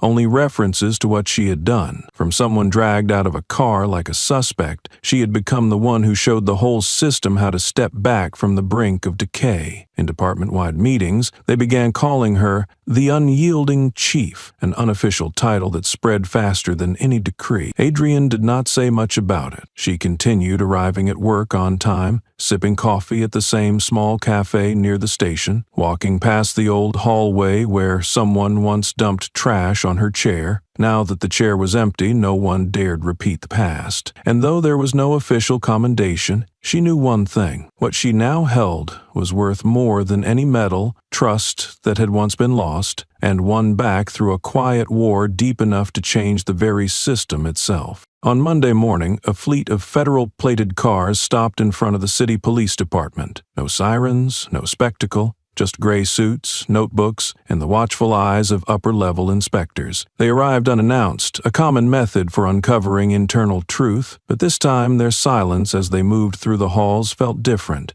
Not cautious, but surprised. For 3 straight hours there were no raised voices, no condescending glances, and no officers stalling or avoiding. Every record was submitted on time, reports were clear and consistent, and past violations were archived with full documentation and disciplinary notes. The inspectors met with Adrienne for nearly 2 hours. No assistants, no transcription staff, just her, alone, facing 4 representatives of a system that once doubted her. One had even signed off on the hold of her personnel file during an anonymous complaint. But today, he took notes, quietly, asked only direct questions, and offered no sarcasm. When the session ended, no medals were handed out, no praises announced, just one brief line in the internal report. The organization has undergone clear structural reform, aligned with core responsibilities. To Adrienne, that wasn't a reward. The real reward lay in the data. Internal complaints had dropped nearly 80% in 3 months. Anonymous submissions declined, while reports filed by young officers increased, proof that they no longer feared backlash or stayed silent. The progress wasn't displayed on charts, but on handwritten notes pinned to bulletin boards. Unit C, Internal Complaint Resolved. Team 3, Ethics Protocol Updated. No signatures, no pressure, just quiet contributions rebuilding a system once deformed at its core. Even weekly shift meetings had changed. Sarcasm was gone. Seats weren't assigned by allegiance. Lockers stayed untouched. Younger staff asked questions, older ones admitted mistakes. Adrienne wasn't everywhere, but she was always where it mattered, at every handoff of values. Voluntary training sessions grew naturally. The headquarters, once split by division, now moved gently towards something it should have had all along: mutual respect. Not for her, but for the uniform, and those learning to honor it again. In the large assembly room, usually reserved for year-end summaries, there were no banners, no stage, no script, but every seat was filled, from rookies to former tactical leaders.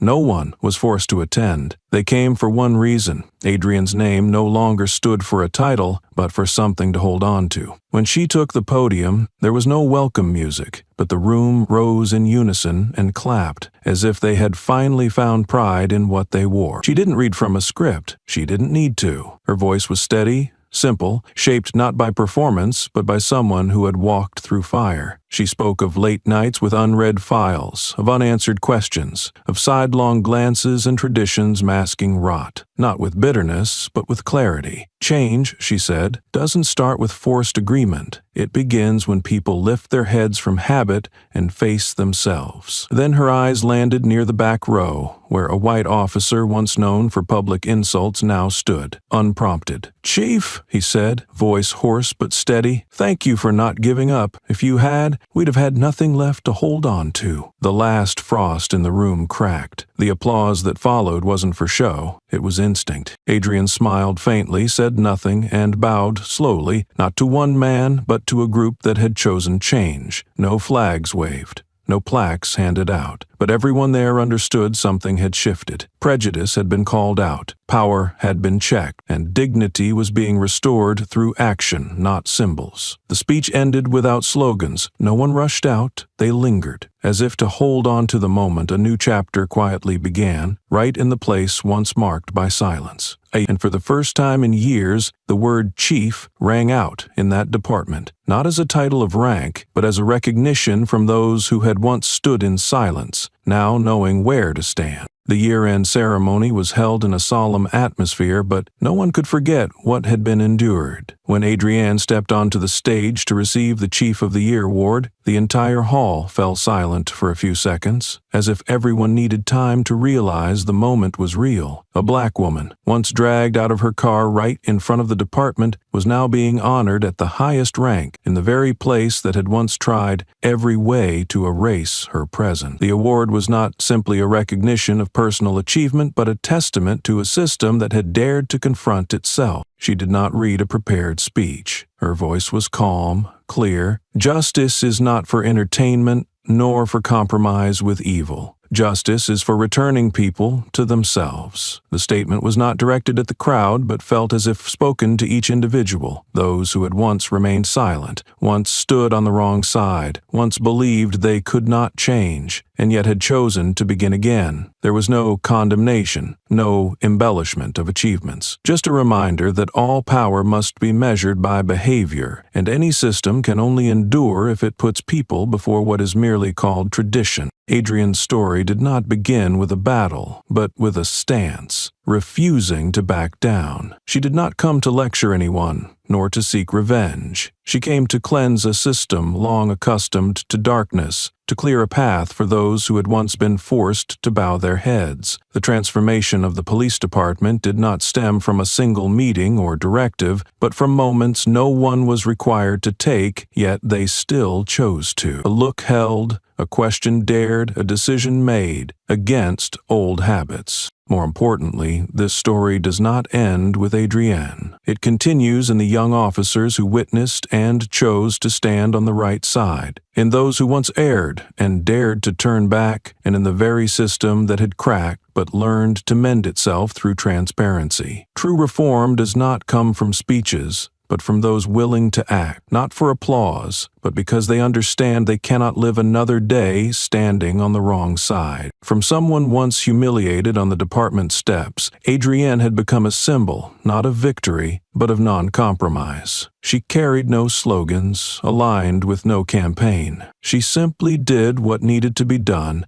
at the right time in the way conscience demanded, and that alone changed the entire game. When the ceremony ended and the lights dimmed, each person in the hall quietly stood. No one instructed them, no signal was given, but as if guided by something deep within, those who once spoke with contempt, who once shook hands to build a network of injustice, now stepped forward one by one. They offered no excuses, no evasions. Each bowed their heads, each bow a full stop to the years this department had been consumed by shadow. There was no need for indictments, no need for further accusations. Adrienne's presence and all she had consistently upheld made the truth they once hid impossible to ignore. From her first day, Adrienne stood alone. She was dragged from her car, stoned indirectly, with words and actions, assigned the most dangerous shifts, and trapped by hands long practiced in manipulation. They tried to force her out, using the whole system to see her fail. What they failed to anticipate was that she had not come to exist within that system, she had come to change it. Each word she spoke was aimed not at emotions, but at conscience. Each defiance was not to prove herself, but to awaken what those around her had lost: professional integrity. She chose not revenge, but confrontation, and with that unwavering stance, Adrienne stripped away every layer of bias, creating a new space where people could finally live by the true value of the badge, to protect and serve with justice. When the ceremony concluded, Adrienne did not linger on stage. She stepped down, unpinned her badge with the same calm as if she had never worn it as a symbol, but only held it as a temporary charge for the road ahead. There was no radiant smile, no need for applause. She quietly walked into the open air, her gaze fixed beyond the department, toward the places where justice had yet to be unearthed. And that is the greatest lesson this story leaves behind. Sometimes what is right does not need to be proven. It only needs someone determined enough to see it through. Adrienne was not a hero, but a mirror for anyone standing at a crossroads between closing their eyes for comfort or daring to face the truth to live right. And if someone once dragged from a car in the heat of noon could change an entire system, then everyone can do their part so long as they begin with the truth. As Adrienne stepped out of the hall, sunlight fell across the shoulder of her uniform, now without a badge, yet still bearing the full presence of someone who had pulled an entire system back from the edge of decay. She didn't need applause, nor did she need her name spoken, because this journey was far from over, and justice does not wait to be called before it begins to speak. She had done what many avoid: refused fear when standing alone, refused compromise in the face of wrongdoing, and refused to back down even when the whole room turned its back. The real question is not whether we can be like Adrienne, but when it's our turn, will we choose silence or will we choose to stand? What will you do when you see something wrong right in front of you?